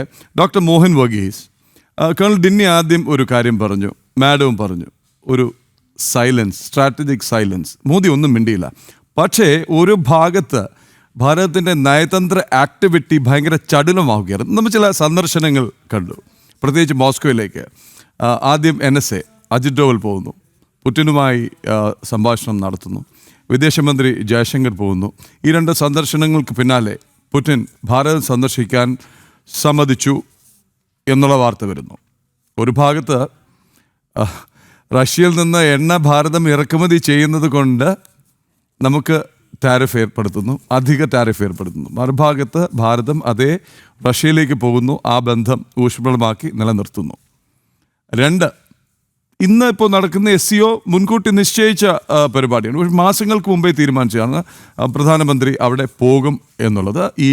ഇതിൽ പങ്കെടുക്കുമെന്ന് ഉച്ചകോടിക്ക് അവിടെ പുടിൻ എത്തുക സ്വാഭാവികം. പക്ഷേ ഇന്നത്തെ വെളിച്ചത്തിൽ നോക്കുമ്പോൾ ഇതിനൊരു പുതിയ മാനം കൈവരുകയല്ലേ? പുടിൻ, ഷീ ജിൻപിങ്, മറ്റ് സൗത്ത് ഏഷ്യൻ രാജ്യങ്ങൾ, മോദി അണിനിരക്കുന്നു. ഈ ഉച്ചകോടിക്ക് പുറത്ത് ഉഭയകക്ഷി ചർച്ചകൾ നടക്കുന്നു. മുട്ടിടിക്കേണ്ടത് ട്രംപിനല്ലേ? കാര്യം US തന്നെ ആശങ്ക ഉയർന്നു കഴിഞ്ഞു. ട്രംപിനെതിരെ നിരന്തരം വിമർശനങ്ങൾ വരുന്നു. അതിലേക്കും വരാം. പുതിയൊരു വേൾഡ് ഓർഡർ രൂപപ്പെടുകയാണ്. അതല്ലെങ്കിൽ ഒന്നുകൂടി പറയാം, നമ്മൾ രാവിലെ പറഞ്ഞതുപോലെ തന്നെ ചൈനയെ കണ്ണും പൂട്ടി വിശ്വസിക്കേണ്ട എന്നുള്ളതിന് ചരിത്രം നമുക്ക് പാഠമാണ്. പക്ഷേ ഇവിടെ എക്കാലത്തെയും മിത്രങ്ങളായി 1, 2, 3 രാഷ്ട്രങ്ങളെ വ്യക്തികൾക്കും അങ്ങനെ തന്നെയാണല്ലോ. എങ്കിലും ഇപ്പോൾ സ്ട്രാറ്റജിക്കലി ആരെ പൂട്ടാനാണോ ഭാരതത്തെ ട്രംപ് കരുവാക്കാൻ നോക്കിയത്, അതേ ആളെ കൂട്ടിയിട്ട് ഭാരതം നടത്തുന്ന ഈ നീക്കം, അതേക്കുറിച്ച്. ശ്രീ പ്രദീപ്, മുള്ളിനെ മുള്ളുകൊണ്ടെടുക്കുക എന്ന ഒരു പ്രയോഗമുണ്ട്. അത് തീർച്ചയായും ദേശീയ സുരക്ഷ, ദേശീയ താല്പര്യം, സാമ്പത്തിക താല്പര്യം, ഊർജ സുരക്ഷ ഇതെല്ലാം തന്നെ മനസ്സിൽ വെച്ചുകൊണ്ട് ഭാരതം എടുത്ത തന്ത്രപരമായൊരു നിലപാടാണ് സ്ട്രാറ്റജിക് സൈലൻസ്. അതായത് action speak louder than words. ഇത് ഇന്ത്യയുടെ ഒരു നയമായി മാറിയിരിക്കുന്നു. ചെയ്യാനുള്ളത് ചെയ്യുക. ട്രംപിനെ പോലെ വിടുവാ പറയാൻ ഭാരതം തയ്യാറാവുന്നില്ല. നോക്കൂ, ട്രംപ് കഴിഞ്ഞ ആഴ്ച 4 പ്രാവശ്യമാണ് പ്രധാനമന്ത്രിയുടെ ഓഫീസുമായി ബന്ധപ്പെടാൻ ശ്രമിച്ചത്. ഈ 4 പ്രാവശ്യവും വേണ്ട ഒരു പ്രതികരണം ഭാരതത്തിൻ്റെ ഭാഗത്തുണ്ടായില്ല. അതിനുള്ള പ്രധാന കാരണം ട്രേഡ് നെഗോസിയേഷനാണ് ട്രംപിൻ്റെ മനസ്സിലുള്ളത് എങ്കിൽ അതിനുള്ള സമയം ഇതല്ല, മറിച്ച് വിദേശകാര്യ സെക്രട്ടറി തലത്തിൽ അല്ലെങ്കിൽ ആഭ്യന്തര സെക്രട്ടറി തലത്തിൽ, അതുമല്ലെങ്കിൽ ട്രേഡ് സെക്രട്ടറി തലത്തിൽ നടക്കേണ്ട ചർച്ചകളുടെ പരിസമാപ്തി മാത്രമാണ് ഹെഡ്സ് ഓഫ് ദ സ്റ്റേറ്റ് അല്ലെങ്കിൽ ഹെഡ്സ് ഓഫ് ദ നേഷൻ തമ്മിൽ നടക്കേണ്ടത്. അതിന് ഒരു ടെലിഫോൺ കോൾ കൊണ്ട് സാധിച്ചെടുക്കാവുന്ന ഒരു കാര്യമല്ല. അതിലൊരു പ്രൊഫഷണലിസം ഇല്ല എന്ന ഇന്ത്യയുടെ സൈലൻ്റായ പ്രഖ്യാപനമാണ് ആ ഫോൺ കോൾസ് റിമെയിൻ അൺഅറ്റൻഡഡ്. അതിന് പകരം ഇതാ നോക്കൂ, ആക്ഷനിലേക്ക് നീങ്ങിയിരിക്കുന്ന ഭാരതം. തീർച്ചയായും ഷാങ്ഹായ് കോഓപ്പറേഷൻ ഓർഗനൈസേഷൻ മീറ്റിംഗ് നേരത്തെ തന്നെ ഷെഡ്യൂൾ ചെയ്തതാണ്. മോദിയുടെ വിസിറ്റ് നേരത്തെ തീരുമാനിക്കപ്പെട്ടതാണ്. പക്ഷേ ഇപ്പോൾ ശ്രീ പ്രദീപ് സൂചിപ്പിച്ചതുപോലെ ഒരു പുതിയ മാനം വരികയാണ്. നോക്കൂ, Russia, China, India and Japan on the same page. ഏതാനും ആഴ്ചകൾക്ക് മുൻപ് ഒരിക്കൽ പോലും ചിന്തിക്കാനാവാത്ത ഒരു പാരഡൈമാണത്. ഇവരെല്ലാം കൂടി സൈനികമായി സഹകരിക്കുന്നു എന്ന് അർത്ഥമാക്കേണ്ടതില്ല. സഹകരിക്കാവുന്ന മേഖലകൾ ഏഷ്യൻ ജയൻസായ ഇന്ത്യ, ചൈന ആൻഡ് ജപ്പാൻ, ഇവരുടെ ഇൻട്രസ്റ്റ് പലപ്പോഴും കോൺഫ്ലിക്റ്റിംഗ് ആണ്. ഇന്ത്യ ആൻഡ് ജപ്പാൻ എപ്പോഴും ഒരുമിച്ച് നിന്നു. ഏതാണ്ട് കഴിഞ്ഞ 2 ദശകത്തിൽ ഇന്ത്യയുടെ ലുക്ക് ഈസ്റ്റ് പോളിസിയുടെ ഒരു ഫലമായി ജപ്പാനുമായുള്ള സൗഹൃദം നാൾക്ക് നാൾ വർദ്ധിച്ചു വരുന്നൊരു കാഴ്ച കണ്ടു. അതേ ഊഷ്മളതയിൽ ചൈനയും ജപ്പാനും തമ്മിലോ ഇന്ത്യയും ചൈനയും തമ്മിലോ സൗഹൃദം ഉണ്ടായിരുന്നില്ല. അതും വാസ്തവമാണ്. ഇവിടെ changed global geopolitical equations, geoeconomic equations, അതിൻ്റെ ഫലമായി ഭാരതത്തിന് മാറി ചിന്തിക്കേണ്ട ഒരു അന്തരീക്ഷം ഉണ്ടാകുമ്പോൾ മാറി ചിന്തിക്കുന്നതിന് മറ്റൊന്നും തന്നെ തടസ്സമാവില്ല. ഇന്നലെ വരെ അമേരിക്കയുമായി ഉണ്ടായിരുന്ന ഊഷ്മളമായ ഒരു ബന്ധം അത് വ്യാപാര ബന്ധത്തിൽ തട്ടി, വ്യാപാര യുദ്ധത്തിൽ തട്ടി. അത് ഭാഗികമായിട്ടെങ്കിലും ആ ട്രസ്റ്റ് നഷ്ടപ്പെടുമ്പോൾ മാർക്കറ്റുകൾ കണ്ടെത്തപ്പെടണം. ഭാരതത്തിന് ആഭ്യന്തരമായ ഒരു മാർക്കറ്റുണ്ട്. ആനയ്ക്ക് ആനയുടെ ശക്തി അറിയില്ല എന്നല്ല, ആനയ്ക്ക് ആനയുടെ ശക്തി അറിയാം. ഇത് നമ്മളെ ഓർമ്മിപ്പിച്ചത് നമ്മുടെ പരമ്പരാഗതമായ റൈവലായ ചൈനയാണ്. ചൈനീസ് പ്രസിഡന്റ് മാർച്ചിൽ തന്നെ പറഞ്ഞു, 2025 മാർച്ച് മാസം തന്നെ ഒരു കത്ത് മുഖേന ഇന്ത്യയുടെ രാഷ്ട്രപതി ദ്രൗപദി മുർമുവിന് അയച്ച കത്തിൽ വ്യക്തമായി പറയുന്നു, you are N elephant, you call us dragon, but dragon and elephant can tango. ശ്രമിച്ചു നോക്കൂ. ഒരു പക്ഷേ ഭാരതത്തിൻ്റെ വലിപ്പം, ഇക്കോണമിയുടെ വലിപ്പം, ചൈനയുടെ എക്കോണമിയുടെ വലിപ്പം, ഈ 2 സമ്പദ് വ്യവസ്ഥകൾ പരസ്പരം മത്സരിക്കുകയാണെങ്കിൽ, അല്ലെങ്കിൽ പരസ്പരം പോരടിച്ച് നിൽക്കുകയാണെങ്കിൽ ഉണ്ടാകുന്നതിനേക്കാൾ നേട്ടം ഒരു സ്ട്രാറ്റജിക് ഒരു അണ്ടർസ്റ്റാൻഡിങ്ങിലൂടെ ഉണ്ടാക്കിയെടുക്കാം എന്നതിൻ്റെ ഏർലി സൂചന. അതുകൊണ്ട് പാലം ഇങ്ങോട്ടിട്ടത് ചൈനയാണ്. അത് യാതൊരു സംശയവുമില്ല. ഭാരതം അങ്ങോട്ട് ആവശ്യപ്പെട്ടതല്ല. പക്ഷേ അതിനോട് മുഖം തിരിഞ്ഞ് നിൽക്കാതെ തന്ത്രപരമായ മൗനം അന്നു പാലിക്കുകയും മെയ് മാസം ഓപ്പറേഷൻ സിന്ദൂർ സമയത്തിൻ്റെ അവസാനം വരെ, മെയ് 10-ാം തീയതി വരെ ഭാരതം വെയിറ്റ് ചെയ്തു. എങ്ങനെയാണ് പാൻ ഔട്ട് ചെയ്യുന്നത്, ഇന്ത്യ പാകിസ്ഥാൻ സംഘർഷം പാൻ ഔട്ട് ചെയ്യുന്നത് എങ്ങനെയാണ് എന്ന് വാച്ച് ചെയ്തതിന് ശേഷം, അതിനുശേഷം കൃത്യമായ നിലപാടുകളിലേക്ക് നീങ്ങി. അതാണ് ശ്രീ പ്രദീപ് സൂചിപ്പിച്ച അജിത് ഡോവലിൻ്റെ റഷ്യ സന്ദർശനം. അത് വെറും കൈയോടെയല്ല അജിത് ഡോവൽ തിരിച്ചു വന്നതെന്ന് ഓർക്കണം. അതിനു മുൻപ് തന്നെ അജിത് ഡോവൽ ചൈന സന്ദർശിച്ചു എന്ന് ഓർക്കണം. അത് മാത്രമല്ല, വ്ളാഡിമിർ പുടിൻ്റെ ഇന്ത്യ സന്ദർശനം ഡിസംബർ 2025 ഉണ്ടാകുമെന്ന് ഉറപ്പുവരുത്തി. അതിന് മുൻപായി തന്നെ പ്രസിഡന്റ് പുടിന് ഇന്ത്യൻ പ്രധാനമന്ത്രി നരേന്ദ്രമോദി ഷാങ്ഹായ് കോപ്പറേഷൻ ഓർഗനൈസേഷൻ്റെ ഉച്ചകോടിയിൽ അടുത്ത 24 മണിക്കൂറിനുള്ളിൽ Xi Jinping and Indian prime minister Narendra Modi and Russian president Vladimir Putin ഒരുമിച്ച് കാണുന്ന സാഹചര്യം ഒരുങ്ങുകയാണ്. ഇത് ജപ്പാനിൽ നിന്നാണ് ചൈനയിലേക്ക് പോകുന്നതെന്ന് ഓർക്കണം. അപ്പോൾ എന്തുകൊണ്ട് ജപ്പാൻ? നമ്മുടെ ലുക്കേറ്റ് പോളിസി അനുസരിച്ച് വർദ്ധിച്ചു വരുന്ന സഹകരണം അടുത്ത ലെവലിലേക്ക് പോവുകയാണ്. 10 ട്രില്യൺ യെന്നിൻ്റെ ഒരു ഇൻവെസ്റ്റ്മെൻറ്റ് പാക്കേജാണ് ജപ്പാൻ ഇന്ത്യക്ക് നേരെ ഓഫർ ചെയ്തിരിക്കുന്നത്. അടുത്ത 10 വർഷത്തിനുള്ളിൽ ഈ 10 ട്രില്യൺ യെന്നിൻ്റെ ഇൻവെസ്റ്റ്മെൻറ്റ് ഇന്ത്യയിൽ ഉണ്ടാവുകയാണെങ്കിൽ ഉണ്ടാകാൻ പോകുന്ന ഒരു വലിയ കുതിച്ചുചാട്ടം അത് നമ്മൾ കാണാതെ പോകരുത്. അത് മാത്രമല്ല, അമേരിക്കൻ വിപണി നഷ്ടപ്പെട്ടാൽ ഭാരതത്തിന് ആശ്രയിക്കാവുന്ന പല വിപണികളിൽ ഒന്നാണ് ജാപ്പനീസ് വിപണി. അത് വലിയ വലിപ്പമില്ല ആ വിപണിക്ക്.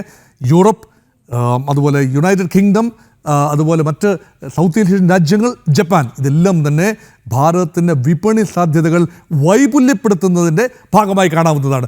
നോക്കൂ, ചൈനയാണ് നമ്മുടെ ഒരു കോമ്പറ്റീറ്റർ. അമേരിക്കയുമായുള്ള വ്യാപാരത്തിൽ ഏറ്റവും അധികം ലോക വ്യാപാരം നടക്കുന്ന 2 രാജ്യങ്ങൾ അമേരിക്ക ആൻഡ് ചൈനയാണ്. ചൈനയുടെ കയറ്റുമതിയുടെ ഏതാണ്ട് 17% അമേരിക്കയിലേക്കായിരുന്നു. പക്ഷേ തന്ത്രപരമായി ചൈന ആ കയറ്റുമതി കഴിഞ്ഞ ഒരു പതിറ്റാണ്ടിൽ ട്രംപ് ആദ്യം അധികാരം ഏറ്റെടുത്തത് മുതൽ കുറച്ചുകൊണ്ട് വന്നുകൊണ്ട് അമേരിക്കയോടുള്ള വിധേയത്വം പതിയെ മാറ്റുന്ന ചൈനയെ കണ്ടു. ആ സമയത്ത് ഭാരതം ഒരു പരിധിവരെ ഉണർന്ന് പ്രവർത്തിക്കാമായിരുന്നു. അത് സാധിച്ചില്ല. പക്ഷേ വൈകിയെങ്കിലും അമേരിക്കയുമായിട്ടുള്ള ട്രേഡ് എക്സ്പോഷർ കുറയും എന്ന യാഥാർത്ഥ്യം ഭാരതം മനസ്സിലാക്കുന്നു. ഒരുപക്ഷെ ട്രേഡ് നെഗോസിയേഷൻ വീണ്ടും ഫോൺ കോളുകളെത്താം, വീണ്ടും നെഗോസിയേഷൻ ഉണ്ടാകാം, ഒരുപക്ഷെ ഒരു സമ്മർദ്ദതന്ത്രം എന്ന നിലയിലാകാം ഭാരതം ചൈനയുമായി അടുക്കുന്നുവെന്ന് പ്രതീതി ജനിക്കുന്നത്. പക്ഷേ lost trust is lost almost permanently. അതുകൊണ്ട് ട്രംപ് മാറി മറ്റൊരാൾ വന്നേക്കാം അമേരിക്കയിൽ. അതുകൊണ്ട് അമേരിക്ക എക്കാലത്തും വിശ്വസിക്കാവുന്ന ഒരു പങ്കാളിയല്ല എന്ന് ഭാരതത്തിൻ്റെ രാഷ്ട്രീയ നേതൃത്വം, അതൊരു BJP നേതൃത്വമെന്നോ NDA നേതൃത്വമെന്നോ മാത്രം പറഞ്ഞിട്ട് കാര്യമില്ല. ഭാരതത്തിൻ്റെ ഒരു കളക്റ്റീവ് സൈക്കയിൽ അമേരിക്ക ഒരു കറുത്ത പാടായി മാറിയിരിക്കുന്നു. അങ്ങനെയെങ്കിൽ ഒരു ചേഞ്ച്ഡ് വേൾഡ് ഓർഡർ ഒരുപക്ഷെ 2ാം ലോകമഹായുദ്ധം അവസാനിച്ച 1945 ശേഷം വീണ്ടും ഒരു ടേൺ ഓവർ വരുന്നത് ശീതയുദ്ധം അവസാനിക്കുന്ന 91-ലാണ്. അതിനുശേഷം വരുന്ന ലോകത്തെ ഏറ്റവും സമഗ്രമായ ഭൗമരാഷ്ട്രീയത്തിലെ അഴിച്ചുപണിയും മാറ്റവും സംഭവിക്കാനിരിക്കുന്നത് 2025-ലാണ് എന്ന് ഒരുപക്ഷെ ഭാവിയിൽ മുൻകൂട്ടി ചരിത്രം എഴുതുന്നവർ 2025 എന്ന വർഷം ലോകരാഷ്ട്രീയത്തെ തന്നെ മാറ്റിമറിക്കുന്ന ഒരു ഭൗമരാഷ്ട്രീയത്തിലെ ചേഞ്ചിനെ കുറിച്ച് സംസാരിച്ചേക്കാം. അങ്ങനെയെങ്കിൽ time of Asia has come. China, India and Japan with Russia providing oil. ഒന്ന് ആലോചിച്ച് നോക്കൂ. ഇതൊരു ഉട്ടോപ്യൻ ഐഡിയ ആയിട്ട് തോന്നാം.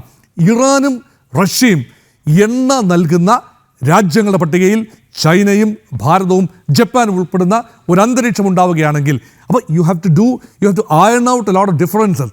ഇറാൻ എന്നത് സിവിലൈസേഷനിൽ ഒരുപക്ഷെ ഇന്ത്യക്ക് ആ രീതിയിൽ യോജിക്കാവുന്ന രാജ്യമായിരിക്കില്ല. ചൈനയുമായി തന്നെ സിവിലൈസേഷണൽ ഒരു കോൺഫ്ലിക്റ്റ് ഒരുപക്ഷെ ഉണ്ട്. ഇവിടെല്ലാം തന്നെ soft power diplomacy of India that will come in very handy. അതുകൊണ്ടാണ് പറയുന്നത് ചൈനയുമായുള്ള കണക്ട്, പരമ്പരാഗതമായൊരു കണക്ട്, അതിപ്പോൾ ബെൽറ്റ് ആൻഡ് റോഡ് ഇനിഷ്യേറ്റീവ് അനുസരിച്ച് ചൈന റൈവലായി നമ്മൾ കാണുന്നു, അല്ലെങ്കിൽ സ്ട്രിംഗ് ഓഫ് പേൾസ് പോളിസി അനുസരിച്ച് ഇന്ത്യ വരിഞ്ഞു മുറുക്കുന്ന ചൈനയെക്കുറിച്ചാണ് നമ്മൾ ഏറെ സംസാരിച്ചത് ഈ അടുത്ത കാലം വരെ. പക്ഷേ ആ ഒരു റെറ്ററിക്ക് മാറി പരമ്പരാഗതമായി സഹകരിച്ചിരുന്ന 1959 മുമ്പ് ദലൈലാമയ്ക്ക് ഇന്ത്യ അഭയം നൽകിയതിന് മുൻപുണ്ടായിരുന്ന ഒരു കാലഘട്ടത്തിലേക്ക് ചിന്തകളെ ഒന്ന് കൊണ്ടുപോകാൻ സാധിച്ചുവെങ്കിൽ അതിപ്പോൾ മാത്രമാണ്. 1959 ശേഷം കൃത്യമായി പറഞ്ഞാൽ ഇപ്പോഴാണ് ചൈനയെ മനസ്സിലാക്കാൻ ഭാരതം ഒരു എളിയ ശ്രമം നടത്തുന്നത്. ഭാരതത്തെ മനസ്സിലാക്കാൻ ചൈനയും ഒരു ശ്രമം നടത്തുന്നത് ഇപ്പോഴാണ്. But now this is a time to recuperate, rejuvenate economies. അത് മാത്രമല്ല മാറി ചിന്തിക്കേണ്ട ഒരു സമയമാണ്. അതിന് അമേരിക്കൻ പ്രസിഡന്റ് ഡൊണാൾഡ് ട്രംപ് ഒരു നിമിത്തമായി എന്ന് വേണമെങ്കിൽ കാണാം. ട്രംപിന് മുട്ടിടിക്കുന്നു എന്നുള്ള ചോദ്യം വിദേശകാര്യ വിദഗ്ധൻ പ്രൊഫസർ ജോസഫ് ആന്റണിയിലേക്കാണ്. സാർ, 2 ചോദ്യങ്ങൾ.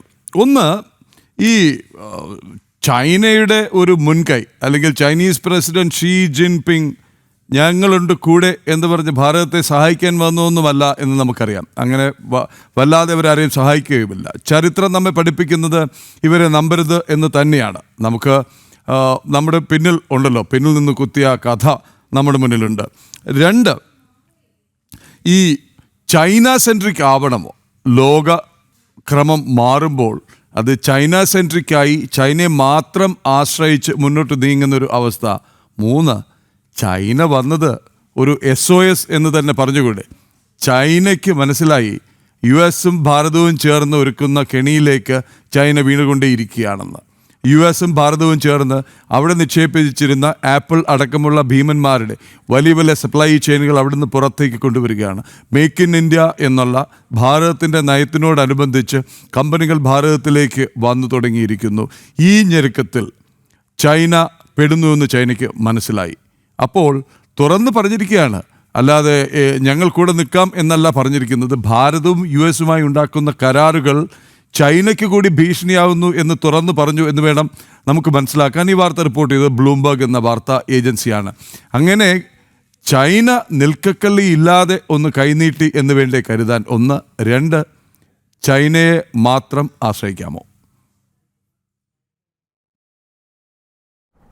ശ്രീ പ്രദീപ് സൂചിപ്പിച്ചതുപോലെ ആഗോള ലോകക്രമം പല നിലകളിൽ മാറിക്കൊണ്ടിരിക്കുകയാണ്.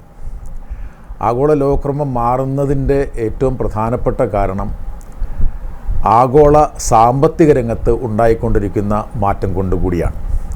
ആഗോള സാമ്പത്തിക രംഗത്ത് ഉണ്ടായിക്കൊണ്ടിരിക്കുന്ന മാറ്റത്തെ സാമ്പത്തിക ശാസ്ത്രജ്ഞർ ഡീഗ്ലോബലൈസേഷൻ എന്ന വാക്കുകൊണ്ടാണ് ഉദ്ദേശിക്കുന്നത്.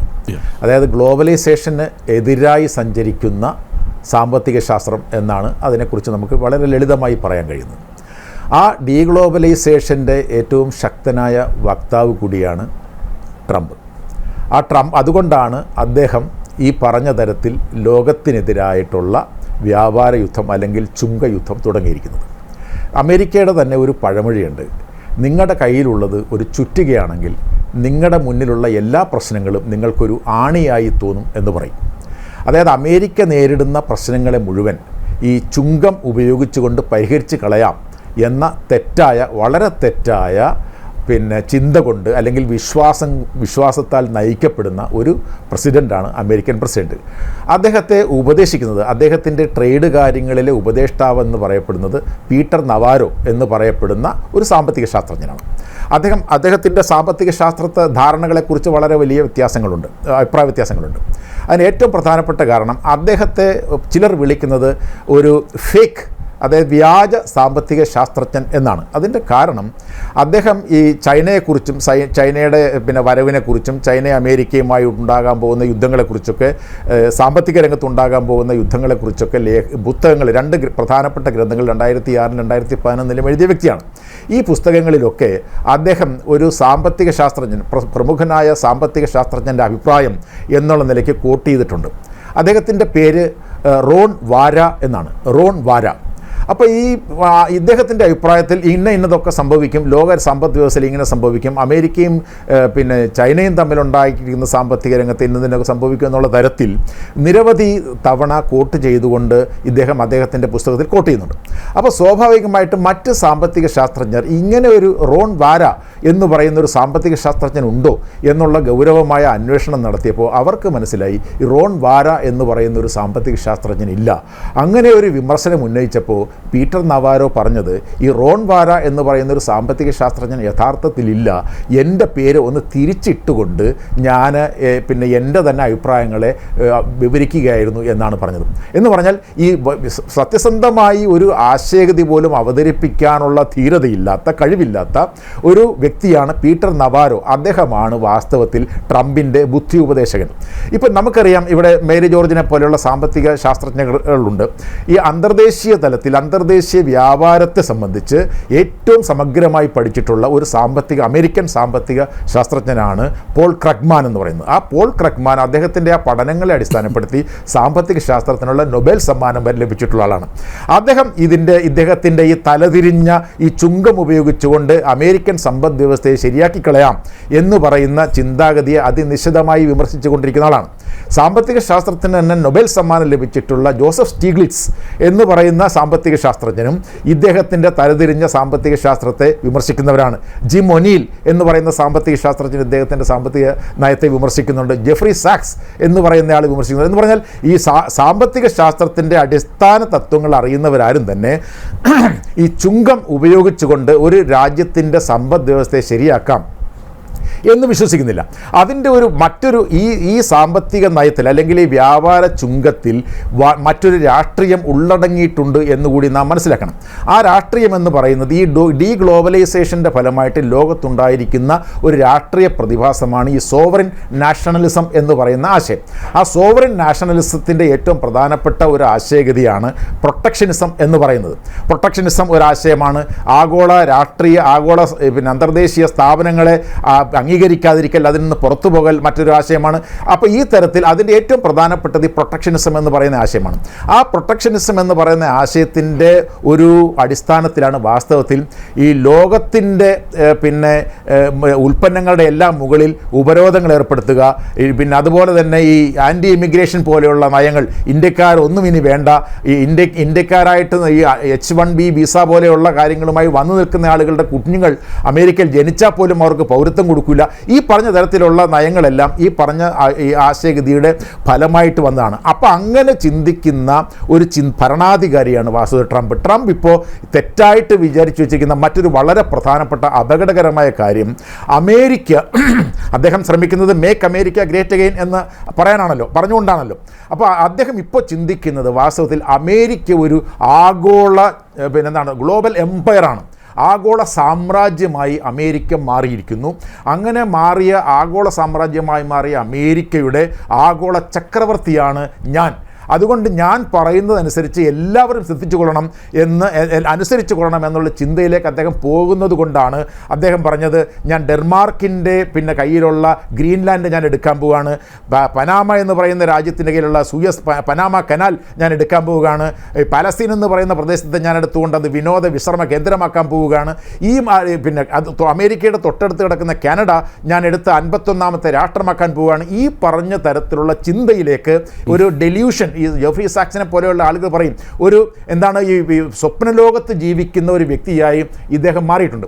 അപ്പോൾ അങ്ങനെ ചിന്തിക്കുന്നതിൻ്റെ പിന്നിലും മറ്റൊരു വളരെ ശക്തമായ രാഷ്ട്രീയമുണ്ട് എന്നുള്ളതാണ് നമ്മൾ മനസ്സിലാക്കേണ്ട കാര്യം. ആ രാഷ്ട്രീയത്തിൻ്റെ ബലത്തിലാണ് ഇപ്പോൾ ആഗോളതലത്തിൽ ഈ ചുങ്കം എന്ന് പറയുന്നത് രണ്ട് തരത്തിൽ നമ്മൾ കാണണം. ഒന്ന്, നമുക്കറിയാം ഈ ഇന്ത്യ അമേരിക്കയിലേക്ക് നടത്തുന്ന വ്യാപാരത്തിൽ അമേരിക്കയിൽ എത്തുന്ന ഉൽപ്പന്നങ്ങൾക്ക് അവർ കുറച്ച് ചുങ്കമേ ഏർപ്പെടുത്തുന്നുള്ളൂ, എന്നാൽ അമേരിക്കയിൽ നിന്ന് ഇന്ത്യയിലേക്ക് വരുന്ന ഉൽപ്പന്നങ്ങൾക്ക് കൂടുതൽ ചുങ്കം ഏർപ്പെടുത്തുന്നുണ്ട് എന്ന് പറഞ്ഞുകൊണ്ട് വേണമെങ്കിൽ അമേരിക്കയ്ക്ക് പറയാം, ഞങ്ങളുടെ ഉൽപ്പന്നങ്ങൾക്ക് നിങ്ങൾ കൂടുതൽ ചുങ്കം ഏർപ്പെടുത്തുന്നുണ്ട്, ഞങ്ങൾ ചുങ്കം ഏർപ്പെടുത്തുകയാണ്. അത് അവരുടെ ആഭ്യന്തര സാമ്പത്തിക നയത്തിൻ്റെ ഭാഗമാണെന്ന് കരുതാം. അവിടെ നമുക്ക് അതിനോട് വലിയ അഭിപ്രായ വ്യത്യാസം ഒരു തരത്തിൽ പുലർത്തേണ്ട കാര്യമില്ല. എന്നാൽ എന്തടിസ്ഥാനത്തിലാണ് റഷ്യയിൽ നിന്ന് എണ്ണ വാങ്ങുന്നു, റഷ്യയിൽ നിന്ന് ആയുധം വാങ്ങുന്നു, ബ്രിക്സ് എന്ന് പറയുന്ന സംഘടനയിൽ ഇന്ത്യ അംഗമാണ്, അതിനുണ്ട് നിങ്ങളുടെ മുകളിൽ പിഴപ്പലിശ ചുമത്തും എന്ന് പറയാനുള്ള അവകാശം ട്രംപ് എന്ന് പറയുന്ന ഒരു രാജ്യത്തിൻ്റെ ഭരണാധികാരിയായിട്ടുള്ള ആളിന് എങ്ങനെ കിട്ടി? അതെങ്ങനെ ഒരു സ്വതന്ത്ര പരമാധികാര രാജ്യം ഏത് സംഘടനയിൽ ചേരണം, ഏത് രാജ്യങ്ങളിൽ നിന്ന് ഉൽപ്പന്നം വാങ്ങണം എന്നത് ആ രാജ്യത്തിൻ്റെ രാഷ്ട്രീയ തീരുമാനമാണ്. ആ ഒരു രാഷ്ട്രത്തിൻ്റെ ദേശീയ പരമാധികാരത്തെ വരെ ചോദ്യം ചെയ്യുന്ന തരത്തിലേക്ക് അദ്ദേഹം വന്നിട്ടുണ്ടെങ്കിൽ അദ്ദേഹം കരുതുന്നത് എനിക്ക് ഈ ലോകത്തിൻ്റെ രാഷ്ട്രീയത്തെ മുഴുവൻ നിയന്ത്രിക്കാൻ കഴിയും എന്ന് തെറ്റായി ചിന്തിക്കുന്നു എന്നുള്ളത് കൊണ്ടാണെന്ന് നമ്മൾ തിരിച്ചറിയണം. ഇവിടെയാണ് അദ്ദേഹത്തിന് വലിയ പിഴവുകൾ സംഭവിച്ചുകൊണ്ടിരിക്കുന്നത്. ലോകത്തൊട്ടാകെ ഇപ്പോൾ അദ്ദേഹത്തെക്കുറിച്ച് ഇപ്പോൾ യൂറോപ്യൻ യൂണിയൻ അമേരിക്കയുടെ വളരെ സഖ്യശക്തിയായി നിൽക്കുന്നതാണ്, ഇന്ത്യ അമേരിക്കയുടെ വളരെ സഖ്യമായി നിൽക്കുന്ന രാജ്യമാണ്. ലോകത്തൊട്ടാകെയുള്ള രാജ്യങ്ങൾ ഇപ്പോൾ അമേരിക്കയെ വിശ്വസിക്കാൻ കൊള്ളാത്ത ഒരു രാഷ്ട്രമായി മാറിയിരിക്കുന്നു അമേരിക്ക എന്ന സ്ഥിതിയിലേക്ക് എത്തിയിരിക്കുന്നു. അതുകൊണ്ട് തന്നെ ഇനി വരുന്ന ആളുകളിൽ ഒരുപക്ഷെ ട്രംപ് മാറിയാൽ പോലും ഈ അവിശ്വസ്തത അമേരിക്ക ട്രംപ് വന്നതിലൂടെ ഉണ്ടാക്കി വെച്ചിരിക്കുന്ന ഈ അവിശ്വസ്തത തിരിച്ച് കൊണ്ടുവരാനായിട്ട് കഴിയാത്ത സാഹചര്യത്തിലേക്ക് വന്നിരിക്കുന്നു. ഇതാണ് ഇപ്പോഴുണ്ടായിരിക്കുന്ന ഒരു രാഷ്ട്രീയം. ആ രാഷ്ട്രീയമാണ് നമ്മളിപ്പോൾ കാണാൻ തുടങ്ങുന്നത്. ഒന്ന്, ചൈനയിലേക്കുള്ള സഞ്ചാരം, അത് ശ്രീ പ്രദീപ് സൂചിപ്പിച്ച പോലെ നമ്മൾ മനസ്സിലാക്കേണ്ടത്, ഞാൻ പറഞ്ഞു ഈ ആഗോള രാഷ്ട്രീയം മാറുകയാണ്. എങ്ങനെ മാറുന്നു രാഷ്ട്രീയം? ഞാൻ നേരത്തെ പറഞ്ഞു ഈ സോവറിൻ നാഷണലിസം എന്ന് പറയുന്ന ഒരു കോൺസെപ്റ്റ് ഉണ്ട് ഇൻ്റർനാഷണൽ പൊളിറ്റിക്സിലും. എന്താണത്? നമ്മൾ കാണേണ്ട ഒരു കാര്യം, ഇൻ്റർനാഷണൽ പൊളിറ്റിക്സിൽ ഈ പിന്നെ നിത്യമായ മിത്രമോ നിത്യമായ ശത്രുമോ ഇല്ല, ഉള്ളത് നിത്യമായ താല്പര്യങ്ങൾ മാത്രമാണ്. അവിടെയാണ് നമ്മൾ വളരെ പ്രധാനപ്പെട്ട ചില കാര്യങ്ങൾ മനസ്സിലാക്കേണ്ടത്. ഞങ്ങൾ പറയാറുണ്ട്, നിരന്തരം പറയാറുണ്ട് ഇൻ്റർനാഷണൽ പൊളിറ്റിക്സിൽ, you should not put all eggs in one basket. നിങ്ങളെല്ലാം കൊണ്ടും നിങ്ങൾ ഒരാളിൻ്റെ കൂടെ മാത്രം നിൽക്കരുത് എന്ന് പറയുന്ന തരത്തിലേക്ക് രാജ്യങ്ങൾ നിൽക്കണം. നമുക്കും ചിലപ്പോഴൊക്കെ പറ്റിപ്പോയ പിഴവുകൾ അവിടെയാണ്.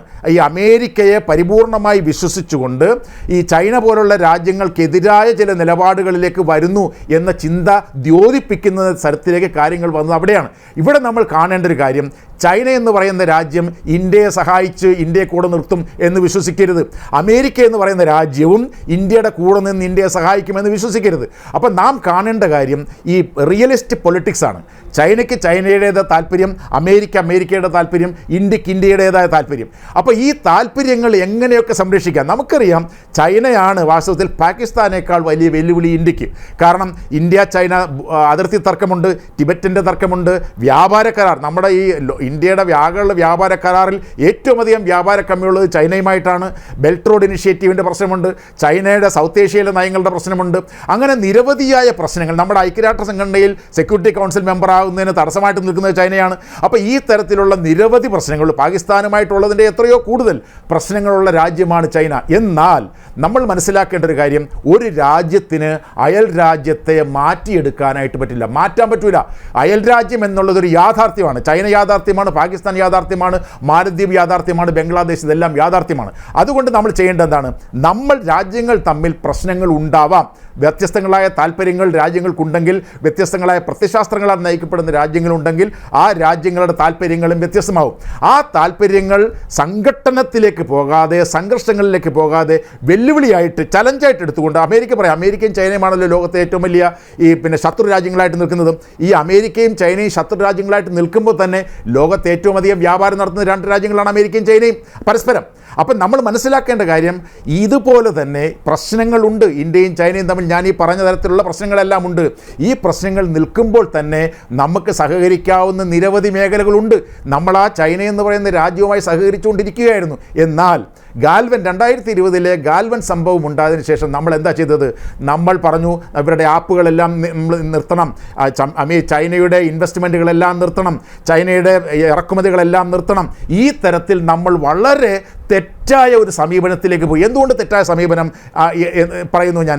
ആ തെറ്റായ സമീപനം തെറ്റായിരുന്നു എന്ന് 2024 ഇന്ത്യയുടെ ഇക്കണോമിക് സർവേ റിപ്പോർട്ടിലും ഫിക്കിയുടെ ആവശ്യങ്ങളിലും CIA എന്ന് പറയുന്ന ചേംബർ ഓഫ് ഇന്ത്യൻ ഇൻഡസ്ട്രീസിലും അതുപോലെ തന്നെ ബാക്കിയുള്ള നീതി ആയോഗിൻ്റെ റിപ്പോർട്ടിലും എല്ലാം പറയുന്നതാണ്, ഇന്ത്യയുടെ വ്യവസായം, ഇന്ത്യയുടെ വാണിജ്യം, പ്രത്യേകിച്ച് ഇന്ത്യയുടെ ചെറുകിട വ്യവസായം, ഇതെല്ലാം മുമ്പോട്ട് പോകണമെങ്കിൽ ചൈനയുടെ ടെക്നോളജി വേണം. ആ ചൈനയുടെ ടെക്നോളജി AI ടെക്നോളജി ആവട്ടെ, 5G ടെക്നോളജി ആവട്ടെ, ഇലക്ട്രോണിക്സ് ആവട്ടെ, ഇലക്ട്രിക്കൽ ആവട്ടെ, ഫേർണിച്ചറുകളാവട്ടെ, ഈ പറഞ്ഞ പ്രശ്നങ്ങളെല്ലാം നമുക്ക് വേണമെങ്കിൽ ചൈനയുടെ ടെക്നോളജി കൊണ്ടാണ്. അതുകൊണ്ടാണ് നമ്മുടെ വ്യവസായികൾ പറഞ്ഞത് ഈ ചൈനയിൽ നിന്നുള്ള ഇൻവെസ്റ്റ്മെൻറ്റുകൾ, കാരണം ലോകത്ത് ഏറ്റവും അധികം വിദേശ നാണ്യ ശേഖരമുള്ള രാജ്യമാണ് ചൈന. അവർക്കാണത് ഇൻഫ്രാസ്ട്രക്ചർ രംഗത്ത് ഏറ്റവും വലിയ രാജ്യമാണ് ചൈന. അപ്പോൾ ഇവരുടെ, അതായത് നമ്മളുമായി ശത്രുത നിലനിൽക്കുമ്പോൾ തന്നെ ചൈനയുമായി സഹകരിക്കാവുന്ന മേഖലകളാണ് ഇവയെല്ലാം. അപ്പോൾ ആ മേഖലകൾ സഹകരിച്ചുകൊണ്ട് നമ്മൾ വളരെ പ്രധാനപ്പെട്ട ഒരു കാര്യം ഓർക്കേണ്ടത്, നമ്മൾ പറയാറുണ്ട് നമ്മൾ ലോകത്തെ ഏറ്റവും വലിയ ഗ്ലോബൽ ഫാർമസിയാണ്, ഈ ലോകത്തിന് മുഴുക്കം മരുന്ന് നൽകുന്ന ഫാർമസിയാണ് ഇന്ത്യ എന്ന് നമ്മൾ പറയാറുണ്ട്. എന്നാൽ നമുക്കിത് എങ്ങനെയാണ് നേടാൻ കഴിയുക? നമുക്കത് നേടാൻ കഴിയുന്നത് ആക്റ്റീവ് ഫാർമസ്യൂട്ടിക്കൽ ഇൻഗ്രീഡിയൻസ് എന്ന് പറയുന്ന ഈ അസംസ്കൃത വസ്തു ചൈനയിൽ നിന്ന് വരുന്നതുകൊണ്ടാണ്. ചൈനയിൽ നിന്ന് ഏതാണ്ട് 70% API എന്ന് പറയുന്ന ആക്റ്റീവ് ഫാർമസ്യൂട്ടിക്കൽ ഇൻഗ്രീഡിയൻസ് ഇന്ത്യയിൽ എത്തുന്നത് കൊണ്ടാണ് ഇന്ത്യ ലോകത്തിൻ്റെ ഫാർമസിയായി നിൽക്കാൻ കഴിയുന്നത്.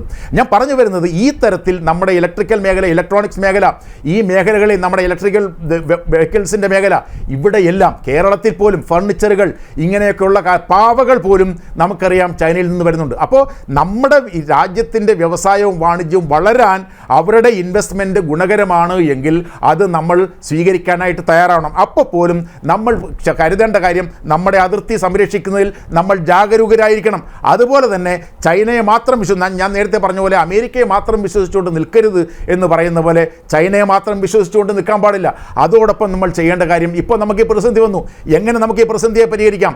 നമുക്കറിയാം, ചൈനയിലേക്ക് നമ്മൾ വ്യാപാരം ഉണ്ടാവണം, യൂറോപ്പിലേക്ക് വ്യാപാരം ഉണ്ടാവണം, ആസിയാൻ കൺട്രികളിലേക്ക് വ്യാപാരം ഉണ്ടാവണം. അതുപോലെ നമ്മൾക്ക് വ്യാപാരം ഉണ്ടാക്കാവുന്ന ഒരു മേഖലയായിരുന്നു നമ്മുടെ ദക്ഷിണേഷ്യ. നമ്മുടെ ദക്ഷിണേഷ്യയിൽ 7 രാജ്യങ്ങളുണ്ട്. ഈ 7 രാജ്യങ്ങൾ സാർക്ക് എന്ന് പറയുന്ന സംഘടനയിൽ ഉണ്ടായിരുന്നു. ഈ സാർക്ക് എന്ന് പറയുന്ന സംഘടന ഇപ്പോൾ പ്രവർത്തിക്കുന്നില്ല, സ്തബ്ധമായി പോയി, ഏതാണ്ട് മരണാവസ്ഥയിലാണ്. ആ മരണാവസ്ഥയിൽ നിൽക്കുകയല്ല വേണ്ടത്. ഇന്ത്യയെ പോലുള്ള രാജ്യം ഇങ്ങനെയുള്ള വെല്ലുവിളികളെ മുൻകൂട്ടി കാണാൻ കഴിയണം. അങ്ങനെ മുൻകൂട്ടി കാണാൻ കഴിഞ്ഞാൽ ദക്ഷിണേഷ്യയിലെ ഒരു വലിയ രാജ്യമാണ്, സാമ്പത്തിക ശക്തിയെ വളർന്നു വരുന്ന രാജ്യമാണ് ബംഗ്ലാദേശ്.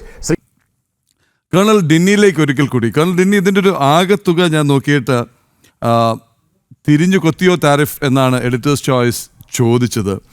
സൂചനകൾ പല ഭാഗത്ത് നിന്ന് വരുന്നു. ഒന്ന്, റോയിട്ടേഴ്സിൻ്റെ കോളമിസ്റ്റിനോട് ക്ലൈഡ് റസൽ വളരെ കൃത്യമായി പറയുന്നു, ഇത് എന്തുദ്ദേശിച്ചാണോ US ഇത് ചെയ്തത് നേരെ തിരിഞ്ഞ് കൊത്തുന്നു എന്നുള്ളതാണ്. മറ്റൊരാൾ മാർക്ക് ലിൻസ്കോട്ട് കഴിഞ്ഞ മുൻ ട്രംപ് സർക്കാർ, ട്രംപ് 1.0-ൽ USTR നെഗോഷിയേറ്റർ ആയിരുന്നു. ക്ലിയർലി a low moment എന്ന് പറയുന്നു. ഒടുവിലിതാ ഒരു US എക്കണോമിസ്റ്റിൻ്റെ തന്നെ ഒരു സംഗതി ഒരു സുഹൃത്ത് അയച്ചതെന്നാണ്. ഈ ചരിത്രത്തിലേക്കാണ് ട്രംപ് നടന്നു നീങ്ങുന്നത്. റിച്ചർഡ് വുൾഫ് എന്നുള്ള എക്കണോമിസ്റ്റാണ് എഴുതിയിരിക്കുന്നത്. ഈ ഒരു നീക്കം വേൾഡ് ഓർഡർ മാറുന്നു എന്ന് പറഞ്ഞാൽ US-ന് ആ ഏതെങ്കിലും രീതിയിലുള്ള പ്രസക്തിയും പ്രാമുഖ്യവും നഷ്ടപ്പെടുന്നതിൻ്റെ തുടക്കക്കാരൻ, മേക്ക് അമേരിക്ക ഗ്രേറ്റ് അഗെയിൻ എന്ന നേരത്തെ മാഡം ഉറപ്പിച്ച പോലെ ആ മുദ്രാവാക്യമായി തുടങ്ങിയിട്ട് from make America great to make America lose again എന്നുള്ളതിൽ ചെന്ന് പതിക്കുമോ? ഒന്ന്, ചരിത്രം എങ്ങനെയാണ് രേഖപ്പെടുത്താൻ പോകുന്നത്? 3, ആശാൻ്റെ കാലുഷ്യവും സങ്കടവും വിഷമവും അമർഷവും ഒക്കെ ഒന്നാണെന്നാണ് നിരീക്ഷകർ ചൂണ്ടിക്കാട്ടുന്നത്. അദ്ദേഹത്തെ ഒരു പീസ് മേക്കർ ആകാൻ മോദിയോ ഭാരതമോ സമ്മതിച്ചില്ല. ഞാൻ പറഞ്ഞു ഭാരതവും പാകിസ്ഥാനും വെടി നിർത്തി എന്ന് പറഞ്ഞപ്പോൾ ഇയാളൊന്നും പറഞ്ഞിട്ടില്ല എന്ന് ഭാരതം ഇപ്പം കേണൽ ഡിന്നി പറഞ്ഞ പോലെ തന്നെ മാന്യമായ ഭാഷയിൽ പറഞ്ഞു. ഏറ്റവും ഒടുവിൽ ഇപ്പോൾ വരുന്ന വാർത്ത എന്താണ്? വോളോഡിമിർ സെലൻസ്കി പ്രധാനമന്ത്രി മോദിയുമായി കൂടിക്കാഴ്ച നടത്തുകയാണ്. അവിടെ മോദി ഉറപ്പ് നൽകിയിരിക്കുന്നു സമാധാനം പുനഃസ്ഥാപിക്കാൻ, യുദ്ധം അവസാനിപ്പിക്കാൻ കഴിയുന്ന സഹായമെല്ലാം ചെയ്യാം എന്ന്. ഈ പീസ് മേക്കറായി നൊബേൽ പ്രൈസ് മോഹിച്ച് ഇറങ്ങി തിരിച്ചയാൾ ഒരിടത്തൊരുങ്ങി നിൽക്കുന്നു. ഒരുപക്ഷെ പതിറ്റാണ്ടുകൾ ഭാരത US ബന്ധത്തിനെ സംബന്ധിച്ചിടത്തോളമെങ്കിലും പതിറ്റാണ്ടുകൾ ആ രാജ്യത്തെ പിന്നോട്ടടിച്ച ശേഷം സുഹൃത്ത് രാഷ്ട്രമായി നിന്ന, സഖ്യരാഷ്ട്രമായി നിന്ന ഒരു രാഷ്ട്രത്തെ ശത്രുപാളയത്തിലേക്ക് അല്ലെങ്കിൽ അവരുടെ അടുത്തേക്ക് സ്ട്രാറ്റജിക്കായെങ്കിലും തള്ളിവിട്ടു എന്നുള്ള ഖ്യാതിയുമായി ട്രസ്റ്റ് ഡെഫിസിറ്റ് വാരിക്കൂട്ടി അവിടെ ഇരിക്കുമ്പോൾ യഥാർത്ഥ പീസ് മേക്കറായി, എല്ലാവർക്കും സ്വീകാര്യനായി, പലരും പരിഹസിച്ച നരേന്ദ്രമോദി നടന്നെടുക്കുകയാണ് പുടിനും സെലൻസ്കിക്കും ഇടയിലേക്ക് ഒരിക്കൽ കൂടി. കേണൽ ഡിന്നി. ശ്രീ പ്രദീപ് വളരെ ശരിയാണ് അങ്ങ് പറഞ്ഞു. ഇപ്പൊ ലേറ്റസ്റ്റ് ആയിട്ട് ഒരു ഇൻപുട്ടും കൂടെ വന്നിട്ടുണ്ട്. അതായത് അവിടുത്തെ ഒരു കോർട്ട്, US-ന്റെ ഒരു കോർട്ട് തന്നെ ഒരു റൂളിംഗ് കൊടുത്തു. അതായത് ഈ ടാരിഫ് അത് ഇല്ലീഗൽ ആണെന്ന്. അതിനെ എനിക്ക് തോന്നുന്നു ട്രൂത്ത് സോഷ്യലില് ട്രംപ് വളരെ രൂക്ഷമായിട്ട്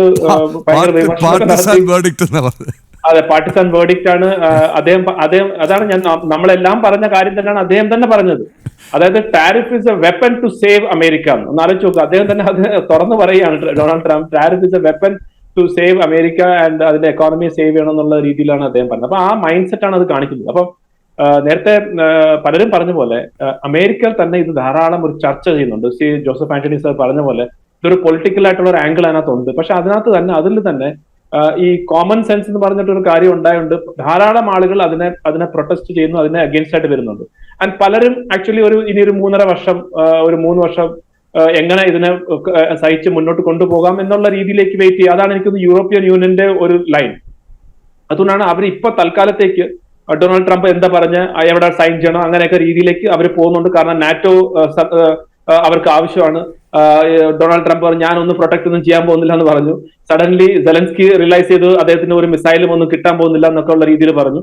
അപ്പൊ അങ്ങനെയുള്ള ഒരു കംപ്ലീറ്റ്ലി അൺപ്രഡിക്റ്റബിൾ ആയിട്ടുള്ള ഒരു നേതാവ് ഇപ്പൊ അദ്ദേഹം ചെയ്തെന്ന് വെച്ച് കഴിഞ്ഞാൽ, നോക്കൂ, ഒരു സമയത്ത് അമേരിക്കയുടെ ഏറ്റവും വലിയ പോളിസി ആയിരുന്നു ചൈനയെ ഐസൊലേറ്റ് ചെയ്യാന്ന്, റഷ്യയെ ഐസൊലേറ്റ് ചെയ്യാന്ന്. ഏറ്റവും വലിയൊരു പോളിസി ആയിരുന്നു. ഇൻഫാക്ട് എനിക്ക് ഓർമ്മയുണ്ട് കോവിഡ് സമയത്ത് അദ്ദേഹം ഇതിന് ചൈനീസ് വൈറസ് എന്നാണ് ആദ്യം ഡൊണാൾഡ് ട്രംപ് പറഞ്ഞത്.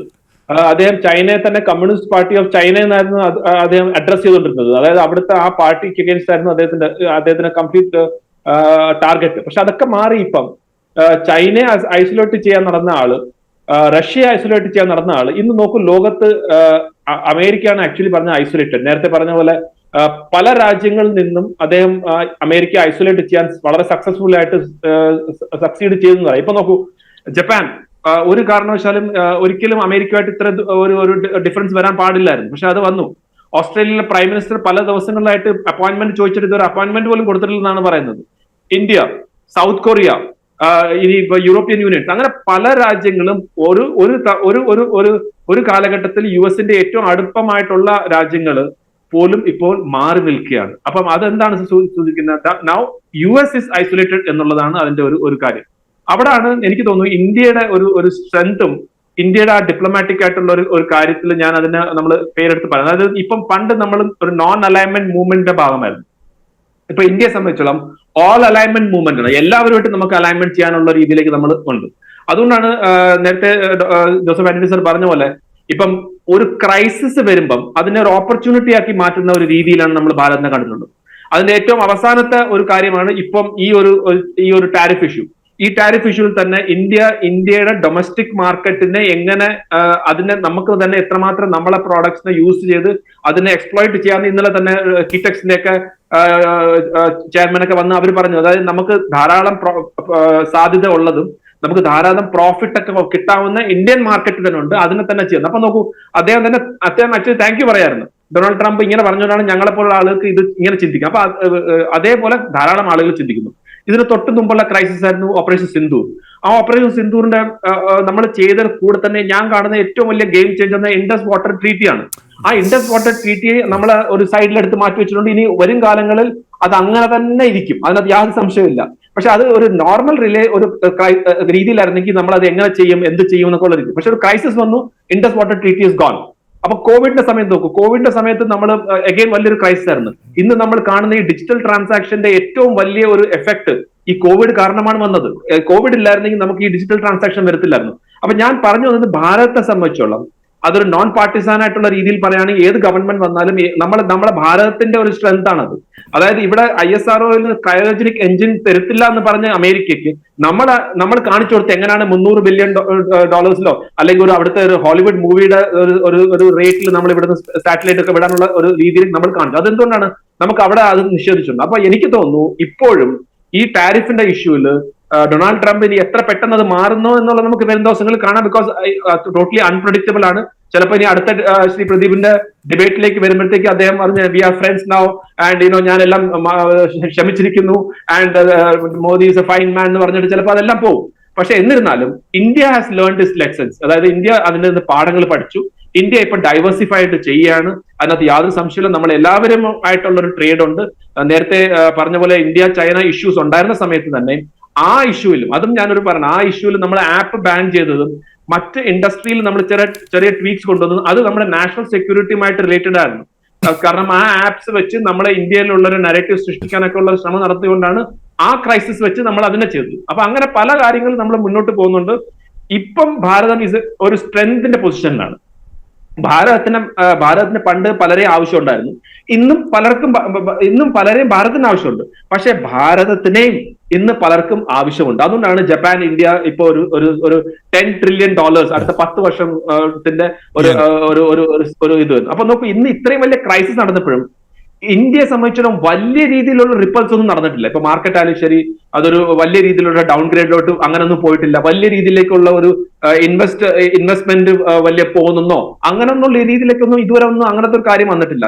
ഇന്നത് ലേറ്റസ്റ്റ് ഫസ്റ്റ് ക്വാർട്ടറിന്റെ നമ്മളെ 7.8% ആണ് നമ്മളെ GDP ഗ്രോത്ത് കാണിക്കുന്നത്. അഫ്കോഴ്സ് അത് ചിലപ്പോൾ ഇനി വരും ദിവസങ്ങളിൽ ഇതിന്റെയൊക്കെ ഇമ്പാക്ട് വരും, അതിനകത്ത് സംശയമില്ല. പക്ഷെ ആ ഇമ്പാക്ട് എടുക്കാൻ ശേഷിയുള്ള ഒരു എക്കോണമിയായി ഇന്ത്യ മാറിയിട്ടുണ്ട്.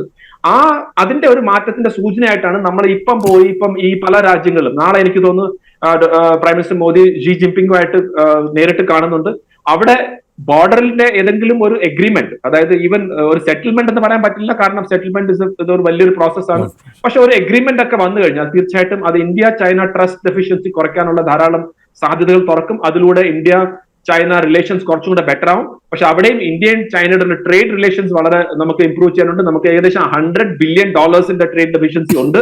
അപ്പൊ ആ രീതിയിലുള്ള നമ്മൾ എക്സ്പ്ലോയിറ്റ് ചെയ്യാത്ത രീതിയിലേക്ക് നമുക്ക് മുന്നോട്ട് പോകാൻ സാധിക്കണം. പക്ഷെ ഓവറോൾ ഇന്ന് ഞാൻ കാണുന്നത് ഈ ഒരു ക്രൈസിസ് ഇന്ത്യ ഒരു ഓപ്പർച്യൂണിറ്റി ആയിട്ട് തന്നെ എടുക്കുകയാണ്. ഡൊമസ്റ്റിക് മാർക്കറ്റിനെ ഇംപ്രൂവ് ചെയ്യുക, GST നോർമലൈസേഷനും മറ്റു കാര്യങ്ങളൊക്കെ ചെയ്ത് ആ രീതിയിലേക്കുള്ള ഒരു റിഫോം കൊണ്ടുവരിക. ധാരാളം എക്കണോമിസ്റ്റ് എപ്പോഴും പറയാറ് ഇന്ത്യക്ക് റിഫോംസിന് നെക്സ്റ്റ് സ്റ്റേജ് ഓഫ് റിഫോംസ് കൊണ്ടുവരാനുള്ള സമയമായി. എനിക്ക് തോന്നുന്നു ഇതിനെ ഒരു ഓപ്പർച്യൂണിറ്റി ആക്കി കണ്ട് നമ്മൾ ആ റിഫോംസിലേക്ക് പോവുകയാണെങ്കിൽ തീർച്ചയായിട്ടും വരും നെക്സ്റ്റ് 10 years നേരത്തെ എനിക്ക് തോന്നുന്നു ഡോക്ടർ മോഹൻ വർഗീസ് സാർ പറഞ്ഞ പോലെ 2025 ഒരു ഡിഫൈനിങ് ഇയർ ആയിട്ട് കാണുമ്പോൾ ഞാൻ അതിനൊരു പോസിറ്റീവ് ആയിട്ടുള്ള രീതിയിലേക്ക് കണ്ട് 2025 ഡെഫിനറ്റ്ലി ഇന്ത്യയുടെ എക്കണോമിക് പുഷ് ആഫ്റ്റർ 1991 വീണ്ടും ഒരു പുഷ്. കാരണം ഒരു റിയാലിറ്റി നമ്മൾ സ്ട്രൈക്ക് ചെയ്തു, ആ റിയാലിറ്റി നമ്മൾ ഉൾക്കൊണ്ടുകൊണ്ട് വീണ്ടും ഒരു റിഫോംസിലേക്ക് പോയി കഴിഞ്ഞാൽ അത് വരും ദിവസങ്ങളിൽ നല്ല രീതിയിൽ തന്നെ പോകുമെന്നാണ് എൻ്റെ ഒരു വിശ്വാസം. Right colonel Denny, thank you very much. ഒരിക്കൽ കൂടി ഡോക്ടർ മേരി ജോർജിലേക്ക് 2-3 കാര്യങ്ങൾ. ഒന്ന്, നമുക്കുണ്ടായ ഇമ്പാക്റ്റിനെ കുറിച്ച് നമ്മൾ ആദ്യം ചർച്ച ചെയ്തു. പക്ഷേ US ആകെ ഇടിവാണ്. തിരിച്ചടിയെക്കുറിച്ച് ഉള്ള ചർച്ചകൾ തുടങ്ങിക്കഴിഞ്ഞു. വെറുതെ ഇവിടെ ഇരുന്നിട്ട് പടച്ചുവിട്ടൊരു മുദ്രാവാക്യമല്ല തിരിഞ്ഞു കൊത്തിയോ താരിഫ് എന്നുള്ളത്. ഒരു ഭാഗത്ത് മാഡം പറഞ്ഞ പോലെ നമ്മുടെ കുറച്ച് എക്സ്പോർട്സിനെ ബാധിച്ചിട്ടുണ്ട്.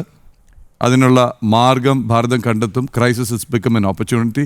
2, റുപ്പി വില ഇടിഞ്ഞിട്ടുണ്ട്. അവിടെയും കഴിഞ്ഞ ദിവസങ്ങളിൽ വന്ന വാർത്ത ശ്രദ്ധിക്കണം. എത്ര രാഷ്ട്രങ്ങളാണ് റുപ്പിയിൽ ട്രേഡ് ചെയ്യാൻ സമ്മതിച്ചെന്ന്. ഇതായിരുന്നു ഏറ്റവും വലിയ വാശി. ഡോളറിലല്ലാതെ ട്രേഡിംഗ് നടക്കരുത്, ഡോളറിൻ്റെ മൂല്യം കൂടണം എന്നുള്ളത്. റുപ്പി ട്രേഡിംഗ് ആരംഭിച്ചിരിക്കുന്നു. നോക്കൂ, US ആകെ പകച്ചിരിക്കുകയാണ്. US ഇക്കണോമിക്സ് പകച്ചിരിക്കുകയാണ്. US ഒബ്സർവേഴ്സ് പകച്ചിരിക്കുകയാണ്. ട്രംപിൻ്റെ ടീമിലുണ്ടായിരുന്നവർ ഇപ്പോഴുള്ളവർ ആശങ്കയാണ്. തലച്ചൊറിയുന്നു എന്നുള്ള പ്രയോഗമാണ്. ഇയാൾക്ക് എന്ത് പറ്റി, എന്താണ് സംഭവിക്കുന്നത് എന്നറിയാൻ വേണ്ടി അവർ തന്നെ പരസ്പരം നോക്കുന്ന സമയത്ത് 2-3 കാര്യങ്ങൾ മാം. ഒന്ന്, ഇത് US എത്ര വലിയ തിരിച്ചടിയാവും. 2, ഏറ്റവും പ്രധാനപ്പെട്ട ഒരു കാര്യം, ഇത് ഭാരതം ഓവർകം ചെയ്യില്ലേ? റിസഷൻ, കോവിഡ്, ഈ 2 പ്രതിസന്ധിയും മറ്റ് രാഷ്ട്രങ്ങളെ തകർക്കുകയോ തളർത്തുകയോ ചെയ്തു. ഭാരതം കടന്നു പോയി അതിലൂടെ. ഇത് ഇക്കണോമിക്കലി ഭാരതത്തിന് ഒരു അവസരം അല്ലേ ഡോക്ടർ മേരി ജോർജ്?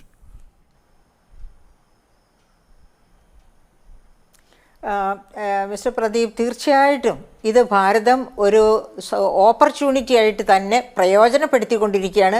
നേരത്തെ എല്ലാവരും തന്നെ അതേപ്പറ്റി സംസാരിച്ചല്ലോ. അതായത് ഇപ്പോൾ ആദ്യത്തെ ചോദ്യം താങ്കളുടേത്, US ഇതെങ്ങനെ അഫക്റ്റ് ചെയ്യും? നമുക്ക് US ഇതെങ്ങനെ അഫക്റ്റ് ചെയ്യും എന്നുള്ളത് എലൺ മസ്ക് ട്രംപുമായി പിരിഞ്ഞു എന്ന് പറയുന്നതിൽ നിന്ന് തന്നെ വളരെ ക്ലിയറാണ്. അദ്ദേഹത്തിന് മനസ്സിലായി ഈ മണ്ടൻ്റെ കൂടെ നിന്നാൽ ഞാനും മണ്ടനായി പോകുമെന്ന് മനസ്സിലാക്കിക്കൊണ്ടാണ് അദ്ദേഹം പിരിഞ്ഞു പോകുന്നത്. അതായിരുന്നു ട്രംപിന് കിട്ടിയ ആദ്യത്തെ അടി. അതായത് ഒരു ഫെയ്റ്റൽ ആയിട്ടുള്ള അടിയായിരുന്നു ആ അടിയെ. അതിനുശേഷമാണെന്ന് ഓർക്കണം അദ്ദേഹം ഈ ഈ ടാരിഫ് യുദ്ധത്തിലെ ഇളവ് വരുത്താൻ തുടങ്ങിയത് പല രാജ്യങ്ങളുമായിട്ട്. അപ്പോൾ ഇപ്പോഴത്തെ അവസ്ഥ നോക്കൂ, ജെറോം പവലുമായിട്ട് എപ്പോഴും പിണക്കത്തിലാണ്. അതായത് അദ്ദേഹത്തോട് റേറ്റ് ഓഫ് ഇൻട്രസ്റ്റ് കുറയ്ക്കാൻ പറഞ്ഞു, ഫെഡറൽ റിസർവ് റേറ്റ് കുറയ്ക്കാൻ പറഞ്ഞു. എന്തിനാണ് ഫെഡറൽ റിസർവ് റേറ്റ് കുറയ്ക്കേണ്ടത്? ഇഷ്ടംപോലെ വായ്പകൾ ലഭ്യമാകണം, ഇഷ്ടംപോലെ ഉൽപ്പന്നങ്ങൾ വാങ്ങിക്കൂട്ടണം, അതിനു വേണ്ടിയിട്ട്. അപ്പോൾ റേറ്റ് കുറയ്ക്കാൻ പവൽ തയ്യാറായില്ല. എന്തുകൊണ്ട് തയ്യാറായില്ല? ഇപ്പോൾ തന്നെ US ഒരു ഇൻഫ്ലേഷണറി സിറ്റുവേഷനാണ് നിലവിലുള്ളത്. ഇനി റേറ്റ് ഓഫ് ഇൻട്രസ്റ്റ് കുറയ്ക്കുക എന്ന് പറഞ്ഞാൽ വായ്പകൾ ഇഷ്ടം പോലെ പോകും, ഈ ഇൻഫ്ലേഷൻ ഹൈപ്പർ ഇൻഫ്ലേഷനായിട്ട് മാറും. അപ്പോൾ അത് ജെറോം പവലിനറിയാം, പക്ഷേ ഈ ട്രംപിന് അറിഞ്ഞുകൂടാ. ഇനി നമ്മൾ രണ്ടാമത്തെ ചോദ്യത്തിലേക്ക് വന്നാൽ, നമ്മൾക്ക് നേരത്തെ കേണലും ഒക്കെ സൂചിപ്പിച്ചതുപോലെ ഇന്ത്യ ഒരു ഡൈവേഴ്സിഫിക്കേഷൻ മൂഡിലേക്ക്, അതായത് നമ്മുടെ വിദേശ വിപണികൾ ഡൈവേഴ്സിഫൈ ചെയ്യുക, അമേരിക്കയെ മാത്രം നോക്കിയിരിക്കാതെ ഡൈവേഴ്സിഫൈ ചെയ്യുന്നു. അതിനുള്ള എല്ലാ ഒരുക്കങ്ങളും അതാണല്ലോ യൂറോപ്യൻ യൂണിയനുമായിട്ട്, അതുപോലെ ഇപ്പോൾ UK നമ്മൾ ഓൾറെഡി ഒരു ട്രേഡ് എഗ്രിമെൻറ്റിൽ എത്തിക്കഴിഞ്ഞു. വളരെ മനോഹരമായ ഒരു ട്രേഡ് എഗ്രിമെൻറ്റ്, 2 കൂട്ടർക്കും ഒരുപോലെ പ്രയോജനം ചെയ്യുന്ന തരത്തിലുള്ള ഒരു ട്രേഡ് എഗ്രിമെൻറ്റിൽ എത്തിക്കഴിഞ്ഞു. മറ്റ് രാജ്യങ്ങളുമായിട്ട് നമ്മൾ ഡിസ്കഷൻ നടന്നുകൊണ്ടിരിക്കുന്നു. അതുപോലെ റഷ്യയെ നമുക്ക് കളയാൻ ഒക്കില്ല, ആര് പറഞ്ഞാലും. കാരണം നമുക്ക് ആവശ്യമുള്ള ഓയിലിൻ്റെ ഒരു നല്ല ഭാഗം നമ്മൾ ട്രേഡ് ചെയ്യുന്നത് ഇന്ത്യൻ റുപ്പിയിലാണ്. റഷ്യൻ റൂബിളിലും ഇന്ത്യൻ റുപ്പിയിലുമാണ് റഷ്യയും ഇന്ത്യയും തമ്മിലുള്ള വ്യാപാരം നടക്കുന്നത്. അത് ട്രംപിനെ വല്ലാതെ പ്രകോപിപ്പിച്ചിട്ടുണ്ട്. കാരണം അദ്ദേഹത്തിൻ്റെ ഡോളറിനെ ഏറ്റവും വലിയ കറൻസിയാക്കി നിർത്തണമെന്നുള്ള ആഗ്രഹത്തിന് ഒരു അടിയാണത്. അതുപോലെ തന്നെ മറ്റ് രാജ്യങ്ങളുമായിട്ടുള്ള നമ്മുടെ കറൻസി, അത് നമ്മുടെ സുഹൃത്ത് രാജ്യങ്ങളുമായിട്ട് നമ്മുടെ സ്വന്തം കറൻസിയിൽ തന്നെ, അവനവൻ്റെ കറൻസിയിൽ തന്നെ ട്രേഡ് നടത്തുന്നതൊക്കെ അമേരിക്കൻ ഡോളറിന് തിരിച്ചടിയാണല്ലോ. അപ്പം അത് മാത്രവുമല്ല, നമുക്ക് റഷ്യയിൽ നിന്ന് ഓയിൽ വാങ്ങിയേ പറ്റൂ.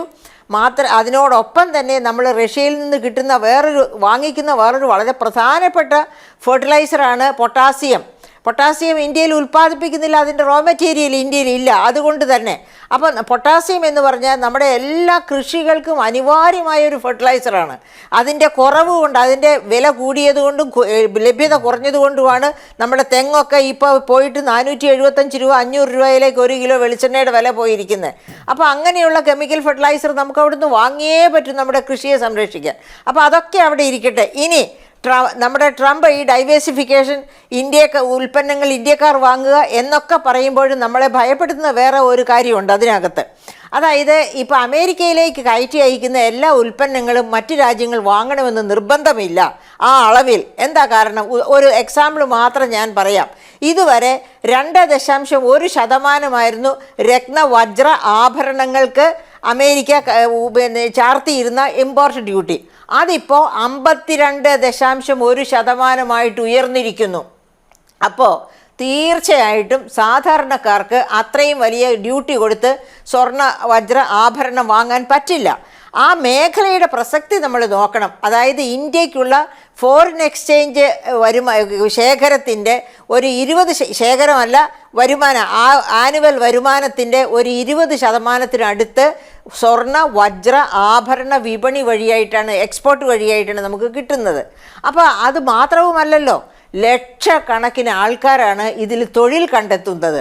അപ്പോൾ ഈ തൊഴിലുകളെ ബാധിക്കും. അപ്പോൾ നാച്ചുറലി നമുക്ക് ഇതിനെയൊക്കെ ഒന്ന് സഹായിക്കണം തീർച്ചയായിട്ടും. അതുപോലെ സമുദ്രോൽപ്പന്ന മേഖല 0 റേറ്റിലായിരുന്നു നമ്മുടെ കൊഞ്ച്. അമേരിക്കയിലേക്കാണ് ഏറ്റവും കൂടുതൽ എക്സ്പോർട്ട് ചെയ്യുന്നത്. അതിപ്പോൾ 50%, 0 റേറ്റിൽ നിന്ന് 50%-ലേക്ക് പോകുമ്പോൾ നാച്ചുറലി അതിൻ്റെ ഡിമാൻഡ് ഒത്തിരി കുറയും. അപ്പോൾ ഇതൊക്കെ അമേരിക്കക്കാരെ ബാധിക്കും തീർച്ചയായിട്ടും. ഏഷ്യക്കാരെ, അതായത് അമേരിക്കയിലുള്ള ഏഷ്യക്കാരെ, ഇന്ത്യക്കാരെ ഒക്കെ ബാധിക്കും. അവിടെ തന്നെ ഇതിൻ്റെയൊക്കെ വില ഉയരും, ഡിമാൻഡ് കുറയും തീർച്ചയായിട്ടും. അപ്പോൾ നമ്മുടെ നാട്ടിലെ ഈ അവിടെ ഡിമാൻഡ് കുറയുമ്പോൾ നമ്മുടെ നാട്ടിലെ തൊഴിൽ കുറയും എന്നുള്ളതാണ് നമ്മളെ സംബന്ധിച്ച് ഏറ്റവും പ്രധാനപ്പെട്ട ആസ്പെക്റ്റ്. അപ്പോൾ അതായത് ഗവൺമെൻറ് ഓഫ് ഇന്ത്യ വളരെ സൈലൻ്റായിട്ട് പ്രതിവിധികൾ തേടുന്നു എന്നതിൻ്റെ തെളിവാണ് ഇൻഡിപെൻഡൻസ് ഡേയിൽ ബഹുമാനപ്പെട്ട പ്രധാനമന്ത്രി നടത്തിയ ഒരു സ്റ്റേറ്റ്മെൻറ്റ്. എന്താണത്?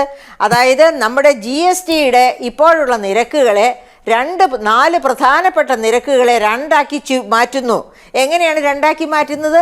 28% വേണ്ടെന്ന് വെച്ചിട്ട് 28%-ലുള്ള ഉൽപ്പന്നങ്ങളെ 18%-ലേക്ക് കൊണ്ടുവരുന്നു. ലക്ഷറി ഗുഡ്സ് ആണെന്ന് ഓർക്കണം. ഇപ്പോൾ ഈ റെഡിമെയ്ഡ് ഗാർമെൻറ്റ്സ് പോലെയൊക്കെ പലതുമുണ്ട് ഈ ലക്ഷറിക്കകത്ത്, രത്ന വജ്ര ആഭരണങ്ങളും ഒക്കെ. അപ്പോൾ 28%-ൽ നിന്ന് 18%-ലേക്ക് കൊണ്ടുവരുമ്പോൾ അവിടെ തന്നെ 10%, അതായത് ഈ വ്യാപാരികൾക്ക് സബ്സിഡി കൊടുക്കുന്നതിന് തുല്യമാണ് 28%-ൻ്റെ ടാക്സ് വെട്ടിക്കുറച്ച് 18%-ലേക്ക് കൊണ്ടുവരുന്നു എന്ന് പറയുന്നത്. അപ്പോൾ ഒരു വളരെ പോസിറ്റീവായിട്ടുള്ള ഒരു തീരുമാനമാണ് അവിടെ പ്രധാനമന്ത്രി എടുത്തത്. അതുപോലെ 18%-ലുണ്ടായിരുന്ന ഉൽപ്പന്നങ്ങളെല്ലാം 5%-ലേക്ക് കൊണ്ടുവരുന്നു. അപ്പോൾ അവിടെ 13%-ൻ്റെ സബ്സിഡി പോലെയുള്ള ഒരു സഹായമാണ് എക്സ്പോർട്ടേഴ്സിന് കിട്ടുന്നത്. അപ്പോൾ അങ്ങനെ അമേരിക്കൻ വിപണിയിൽ വിലക്കയറ്റം 50% വർദ്ധിക്കാതെ അതിനെ താഴ്ത്തി കൊണ്ടുവരാനുള്ള ഒരു വളരെ സൈലൻ്റ് ആയിട്ടുള്ള, അതേ സമയത്ത് വളരെ ശ്രദ്ധേയമായ ഒരു തീരുമാനം. ഇത് ഈ കാരണം കൊണ്ട് എന്ന് ഞാൻ അനുമാനിക്കാനുണ്ടായ കാരണം, അതായത് GST കൗൺസിലിനോട് പോലും നേരത്തെ ഇത് ചർച്ച ചെയ്യാതെയാണ് പ്രധാനമന്ത്രി ഇത്തരം ഒരു അനൗൺസ്മെൻറ്റ് നടത്തുന്നത്. അതിന് GST കൗൺസിലിലെ എല്ലാ ധനമന്ത്രിമാർക്കും പരിഭവം ഉണ്ടായിരുന്നു. അപ്പോൾ ഇത് നമ്മുടെ വരുമാനം, അതായത് സംസ്ഥാനങ്ങളുടെ ആണെങ്കിലും കേന്ദ്രത്തിൻ്റെ ആണെങ്കിലും വരുമാനത്തിൽ തിരിച്ചടി ഉണ്ടാകുമെന്ന് നമ്മുടെ ധനമന്ത്രി തന്നെ പറഞ്ഞിരിക്കുക. പക്ഷേ ഞാൻ പറയുകയാണ്, വരുമാനത്തിൽ തിരിച്ചടി ഉണ്ടാകാൻ സാധ്യത വളരെ കുറവാണ്.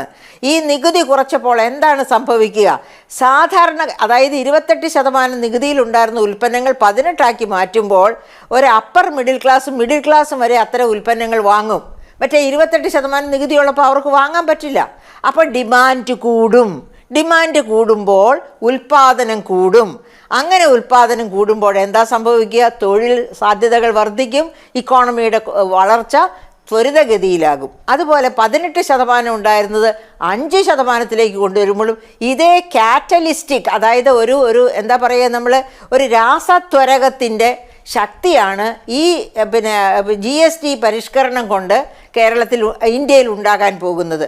അപ്പോൾ അങ്ങനെ അതാണ് നമ്മുടെ ഗവൺമെൻറ് സൈലൻ്റായിട്ട് ഇരുന്നു കൊണ്ട് നരേന്ദ്രമോദിയുടെ ഈ ടാരിഫ് വാറിന് എതിരെ നടത്തിയ ആദ്യത്തെ ആക്രമണമാണ്, സൈലൻ്റ് ആയിട്ടുള്ള ആക്രമണമാണ് GST പരിഷ്കരണത്തിനുള്ള തീരുമാനമെടുത്തത്.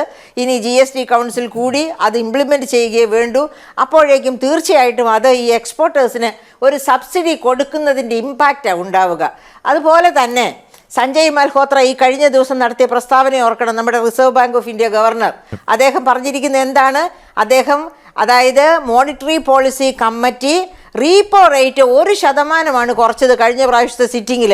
1% റീപ്പോ റേറ്റ് കുറയ്ക്കുക എന്ന് വച്ചാൽ ബാങ്കുകളുടെ പലിശ നിരക്കുകൾ താനേ കുറയ്ക്കും.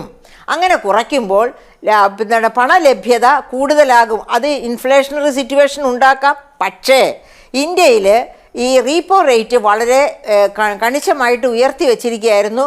അതുകൊണ്ട് തന്നെ micro small and medium enterprises ഒക്കെ വായ്പ കിട്ടാത്ത, ഞാൻ തിരിച്ചെത്താം. കാര്യം ഇനിയൊരു ഇടവേള അനിവാര്യം. നമുക്ക് അവസാനത്തെ ഒരു 4-5 മിനിറ്റിലേക്ക് കടക്കുകയാണ്. എഡിറ്റേഴ്സ് ചോയ്സ് യുലു ഡൽഹിയിൽ നമ്മുടെ സ്റ്റുഡിയോയിലുള്ള ജോസഫ് ആന്റണി സാറിലേക്ക് പോകുന്നു. സർ, 2 മിനിറ്റ് മാത്രം ബാക്കി. ചരിത്രം 2025 എങ്ങനെ അടയാളപ്പെടുത്തും? ചരിത്രം ഡൊണാൾഡ് ട്രംപിനെ എങ്ങനെ അടയാളപ്പെടുത്തും? ചരിത്രം 2025 ലോകക്രമത്തെ എങ്ങനെ അടയാളപ്പെടുത്തും? 1988 രാജീവ് ഗാന്ധിയുമായിട്ടുള്ള സമ്മേളനത്തിൽ ഡെങ് സിയാപിങ്, ചൈനയുടെ സമുന്നത നേതാവായിരുന്ന ഡെങ് സിയാപിങ് പറഞ്ഞൊരു കാര്യം, ഇനി വരാൻ പോകുന്ന നൂറ്റാണ്ട് ഏഷ്യൻ നൂറ്റാണ്ട് എന്നറിയപ്പെടും എന്നാണ്. ആ ഏഷ്യൻ നൂറ്റാണ്ട് എന്നറിയപ്പെടണമെങ്കിൽ ഇന്ത്യയും ചൈനയും സഹകരിച്ച് പ്രവർത്തിക്കണം എന്നാണ് അദ്ദേഹം പറഞ്ഞത്. അതിനുശേഷം ഷീ ജിൻപിങ് അധികാരത്തിൽ വന്നപ്പോൾ മൻമോഹൻ സിംഗുമായിട്ടുള്ള മീറ്റിങ്ങിലും അതിനുശേഷം പ്രധാനമന്ത്രി നരേന്ദ്രമോദിയും ഷീ ജിൻപിങ്ങുമായുള്ള സമ്മേളനത്തിലും എല്ലാം അവർ ആവർത്തിച്ച് പറഞ്ഞത്, നമുക്ക് ഒരുമിച്ച് നിന്നാൽ നമ്മുടെ ശബ്ദം ലോകം ശ്രദ്ധിക്കും, നമുക്ക് ഇത് ഏഷ്യൻ സെഞ്ചുറിയാക്കി മാറ്റാം എന്നുള്ളതാണ്. ആ ഏഷ്യൻ സെഞ്ചുറിയാക്കി മാറ്റാൻ വേണ്ടിയിട്ടുള്ള ഒരു സുവർണ അവസരം ട്രംപ് സൃഷ്ടിച്ചിരിക്കുകയാണ്. ആ ട്രംപ് സൃഷ്ടിച്ചിരിക്കുന്ന ആ സാഹചര്യം, ഉണ്ടാക്കി വെച്ചിരിക്കുന്ന സാഹചര്യം യാഥാർത്ഥ്യബോധത്തോടു കൂടി ഇന്ത്യയും ചൈനയും ഫലപ്രദം ജപ്പാനും കൂടി ചേർന്നുകൊണ്ട് ഉപയോഗിച്ച് കഴിഞ്ഞാൽ തീർച്ചയായിട്ടും 21-ാം നൂറ്റാണ്ട് ഏഷ്യയുടെ നൂറ്റാണ്ടായിട്ട് മാറും. ഇപ്പോൾ തന്നെ നമുക്കറിയാം $28 ട്രില്യൺ അമേരിക്കൻ സമ്പദ് വ്യവസ്ഥയുടെ ശക്തിയെങ്കിൽ ചൈനയും ഇന്ത്യയും ജപ്പാനും കൂടി ചേരുമ്പോൾ ഏതാണ്ട് 26-27 ട്രില്യൺ സാമ്പത്തിക ശക്തിയായിട്ട് മാറും. ഈ 3 രാജ്യങ്ങൾ മാത്രം ചേർന്നാൽ പോലും അമേരിക്കൻ സമ്പദ് വ്യവസ്ഥയെ വെല്ലുവിളിക്കാൻ കഴിയും. എന്നാൽ നമ്മൾ യാഥാർത്ഥ്യബോധത്തോടു കൂടി നമ്മൾ മനസ്സിലാക്കണം, ജപ്പാൻ അങ്ങനെ പെട്ടെന്ന് അമേരിക്കയെ വിട്ട് വരുന്ന രാജ്യമല്ല. എന്നാൽ ഇന്ത്യയും ചൈനയും സഹകരിച്ചുകൊണ്ട് മുന്നോട്ട് പോയാൽ ഈ പറഞ്ഞ തരത്തിൽ ഈ ഏഷ്യൻ സെഞ്ചുറി, നമുക്കറിയാം 3-ാമത്തെയും 4-ാമത്തെയും സാമ്പത്തിക ശക്തിയാണ് ജപ്പാൻ, 2-ാമത്തെ സാമ്പത്തിക ശക്തിയാണ് ചൈന. അപ്പോൾ 2-ാമത്തെ സാമ്പത്തിക ശക്തിയും 3-ാമത്തെയും 4-ാമത്തെയും സാമ്പത്തിക ശക്തിയായിട്ടുള്ള ഈ 3 രാജ്യങ്ങൾക്കും കൂടി വളരെ ഫലപ്രദമായി ചിന്തിച്ചാൽ വാസ്തവത്തിൽ ഏഷ്യയുടെ സെഞ്ചുറിയാക്കി ഈ 21-ാം നൂറ്റാണ്ടിനെ മാറ്റാൻ കഴിയും. അവിടെ വേണ്ടത് ഈ ചൈന ലോകത്തെ കീഴടക്കാൻ ആഗ്രഹിക്കുന്ന എന്ന് പറയുന്ന ഒരു ആരോപണം ചൈനയുടെ മുമ്പിലുണ്ട്. എന്നാൽ ലോകത്തിലെ വലിയ ശക്തിയായി ലോകത്തെ മുഴുവൻ കീഴടക്കാനുള്ള ആഗ്രഹത്തോടെ നിൽക്കുന്ന ചൈന അത്തരമൊരാഗ്രഹമുണ്ടെങ്കിൽ അതിനെ മാറ്റിവെച്ചുകൊണ്ട് ഇന്ത്യ എന്ന് പറയുന്ന രാജ്യവുമായി 1962 മുമ്പ് ഉണ്ടായിരുന്ന തരത്തിലുള്ള 3,000-4,000 വർഷത്തേക്ക് ചരിത്രം, യുദ്ധമില്ലാത്ത ചരിത്രമായിരുന്നു. ആ ഒരു രീതിയിൽ ഇന്ത്യയും ചൈനയുമായി സഹകരിക്കാൻ യാഥാർത്ഥ്യബോധത്തോടുകൂടി എന്താണ് ലോകത്തിനെ കീഴടക്കുക എന്ന് പറയുന്ന ആഗ്രഹമില്ലാതെ സഹകരിക്കാൻ ശ്രമിച്ചാൽ തീർച്ചയായിട്ടും 21-ാം നൂറ്റാണ്ട് ഇന്ത്യയുടെയും ചൈനയുടെയും നൂറ്റാണ്ടായിട്ട് മാറും. കാരണം ഇന്ത്യയും ചൈനയും പരസ്പര പൂരകങ്ങളായിട്ടുള്ള 2 രാജ്യങ്ങളാണ്. അവർ പരസ്പരം വിചാരിച്ചാൽ, നമ്മൾ ഇവിടെ പറയുന്ന പോലെ ഇന്ത്യയും ചൈനയും ഒന്നിച്ചാൽ ലോകം ആ ശബ്ദം ശ്രദ്ധിക്കുക തന്നെ ചെയ്യും. റൈറ്റ് സർ, സമയക്കുറവ് കൊണ്ട് മാത്രം വൈൻഡപ്പ് ചെയ്യുകയാണ്. എഡിറ്റേഴ്സ് ചോയ്സ് ഇവിടെ സമാപിക്കുന്നു. എല്ലാ അതിഥികൾക്കും നന്ദി. താങ്ക് യു ട്രംപ്, ഭാരതത്തിനൊരു പുതിയ വഴി കാട്ടിത്തന്നതിന്. നമസ്തേ.